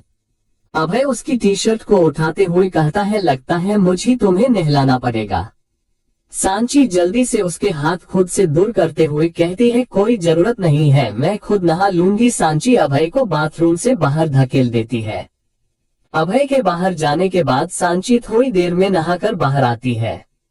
जब वह बाहर आई तो अभय वही उसके लिए खाने की ट्रे लेकर बैठा था। सांची उस ट्रे में खाना देखती है तो कटे हुए फल, दूध का ग्लास और फ्रेश वेजिटेबल सूप था। सांची अभय की तरफ बुरा सा मुंह बना के देखती है तो अभय उसे चेयर पर बैठाते हुए कहता है, मुझसे बेहतर तुम्हें पता है कि प्रेगनेंसी में क्या सही रहेगा और क्या नहीं, तो चुपचाप ये सब खाओ। अभय की बात सही भी थी। सांची चुपचाप सब कुछ खा लेती है। फिर अभय उसे उसकी बुक्स देकर पढ़ने के लिए कहता है और खुद ट्रे लेकर वहां से चला जाता है। सांची उन किताबों को देखती है। उसे कल की बातें याद आ रही थी। कल सांची और अभय दोनों वार्ड में थे, तभी सोनम अंदर आती है। सोनम सांची के पास आकर बैठती है और उसे कॉन्ग्रेचुलेट करती है। सांची उसे थैंक यू कहती है तो सोनम उससे फिर कहती है, ये सुन के अच्छा लगा कि तुम दोनों मम्मी पापा बनने वाले हो, पर तू ऊपर टेरेस पे क्या कर रही थी? मैंने तुझे कितनी आवाजें भी दी पर तूने सुना ही नहीं। वो तो अच्छा हुआ कि मैं तेरे पीछे आ गई, वरना वहां गिर के मर जाती तू। सोनम की बात सुन सांची अभय की तरफ देखती है। अभय हैरानी से सांची को देखता है और फिर सोनम से पूछता है, ये क्या कह रही हो तुम? सांची टेरेस पर थी। हाँ, टेरेस पर थी, और अगर मुझे एक सेकेंड की भी देर हो जाती ना तो ये टेरेस से नीचे आके गिरती। सोनम सांची की तरफ देखकर कहती है। अभय उन दोनों को सवालिया नजरों से देख रहा था। सोनम उसे ऐसे देखकर कहती है, जब मैं टेरेस पर गई तो ये पाली के बहुत करीब खड़ी थी और इसे शायद चक्कर आ गया था। अगर मैं जाकर इसका हाथ अपनी तरफ ना खींचती तो ये सीधा उल्टी दिशा में गिरती। सोनम की बात सुन अभय के चेहरे के भाव बदल जाते हैं। वह सांची से पूछता है, तुम टेरेस पर क्यों गई थी? अभय का सवाल सुन सांची को काफी घबराहट हो रही थी। वह कोई जवाब नहीं देती तो अभय सख्त लहजे में फिर पूछता है, सांची जवाब दो, तुम टेरेस पर क्या कर रही थी? सांची अब भी कुछ नहीं कहती। अब अभय को गुस्सा आ रहा था। शायद वह जानता था कि सांची वहां क्यों गई थी। अभय ठंडे लहजे में कहता है, सुसाइड करने गई थी। अभय की बात सुनकर सोनम सांची को और सांची अभय को हैरानी से देखती है। सांची की इस बड़ी नजरों ने अभय को सही साबित कर दिया। वह गुस्से में अपनी जगह से खड़ा होता है और वहां से जाने लगता है कि सांची जल्दी से बेड से उठती है और अभय के सामने जाकर उसे रोकते हुए कहती है, अभय प्लीज रुको, मेरी बात सुन। मुझे सच में नहीं पता था कि मैं प्रेग्नेंट हूँ, वरना मैं कभी वहां नहीं जाती। सांची की आंखों में आंसू थे। अभय उसे घूरते हुए कहता है, इसका मतलब तुम जिंदा हो सिर्फ अपने बच्चे के लिए, राइट? तुम वहां मरने चली गई बिना ये सोचे कि कोई है जो तुम्हारे लिए जीता है। सांची रोते हुए ना में सिर हिलाती है। वह कुछ बोलने को हुई कि अभय फिर कहता है, इतने प्यारे हैं तुम्हें तुम्हारे बीते हुए अपने की, तुम्हें उन लोगों से भी फर्क नहीं पड़ता जो तुम्हारे साथ है, तुमसे प्यार करते हैं। फाइन, अगर तुम्हें फिक्र नहीं है तो मैं क्यों खामखा अपनी फीलिंग्स का मजाक बनवाऊं? इस बच्चे के लिए जिंदा हो ना रहो, मैं चला अपनी अंधेरी दुनिया में, कम से कम वह अंधेरा कभी मेरा साथ तो नहीं छोड़ता। अभय की बातें सांची के दिल पर खंजर की तरह वार कर रही थी। वह वहां से जाने लगता है तो सांची उसे रोकने के लिए उसका हाथ पकड़ती है कि अभय उससे अपना हाथ छुड़ाकर जाने लगता है। अचानक अभय के दिए झटके की वजह से सांची को अपने पेट में भी वही झटका महसूस होता है और वह सीधे जमीन पर बैठ जाती है और अपना पेट पकड़ तड़पने लगती है। अभय उसकी आवाज सुन पीछे मुड़कर देखता है। वह घबरा जाता है और जल्दी से सांची को गोद में लेता है और उसे बेड पर लेटाता है। सोनम जल्दी से डॉक्टर को बुलाती है। डॉक्टर आकर सांची को चेक करती है और उसे एक इंजेक्शन दे देती है। फिर अभय से कहती है, फादर आप है? अभय हाँ में सिर हिलाता है तो वह डॉक्टर कहती है, बच्चा अभी बहुत छोटा और कमजोर है, आपको बहुत ध्यान रखना होगा। एक छोटा सा झटका भी भारी पड़ सकता है और इस समय में मिसकैरेज होने का भी बहुत खतरा रहता है। तो आप इन्हें प्रॉपर बेड रेस्ट करवाइए और इनका अच्छे से ख्याल रखिए और वक्त वक्त पर इनका चेकअप करने लाते रहिएगा। अभी मैंने इन्हें नींद का इंजेक्शन दिया है जिससे इन्हें थोड़ी देर में नींद आ जाएगी। मेडिसिन आप बाहर से ले लीजिए। डॉक्टर ये सब कहकर बाहर चली जाती है और कुछ ही देर में सांची की आंखें बंद। प्रेजेंट सांची की आंख अभय के पर्दे खोलने पर ही खुली। सांची अब भी यही सोच रही थी कि कल क्या हुआ जो अभय मान गया, वरना उसने जो किया उसके बाद अभय का इतने आसानी से मानने का तो सवाल ही नहीं उठता। चैप्टर 75 आप दादा दादी बनने वाले हो। अभय का घर। सांची अपनी ही सोच में डूबी थी जब अभय वापस कमरे में आया। उसके हाथ में एक पानी का ग्लास और मेडिसिन्स थी। वह सांची को मेडिसिन्स दे देता है। सांची भी बिना कोई सवाल किए उन्हें खा लेती है।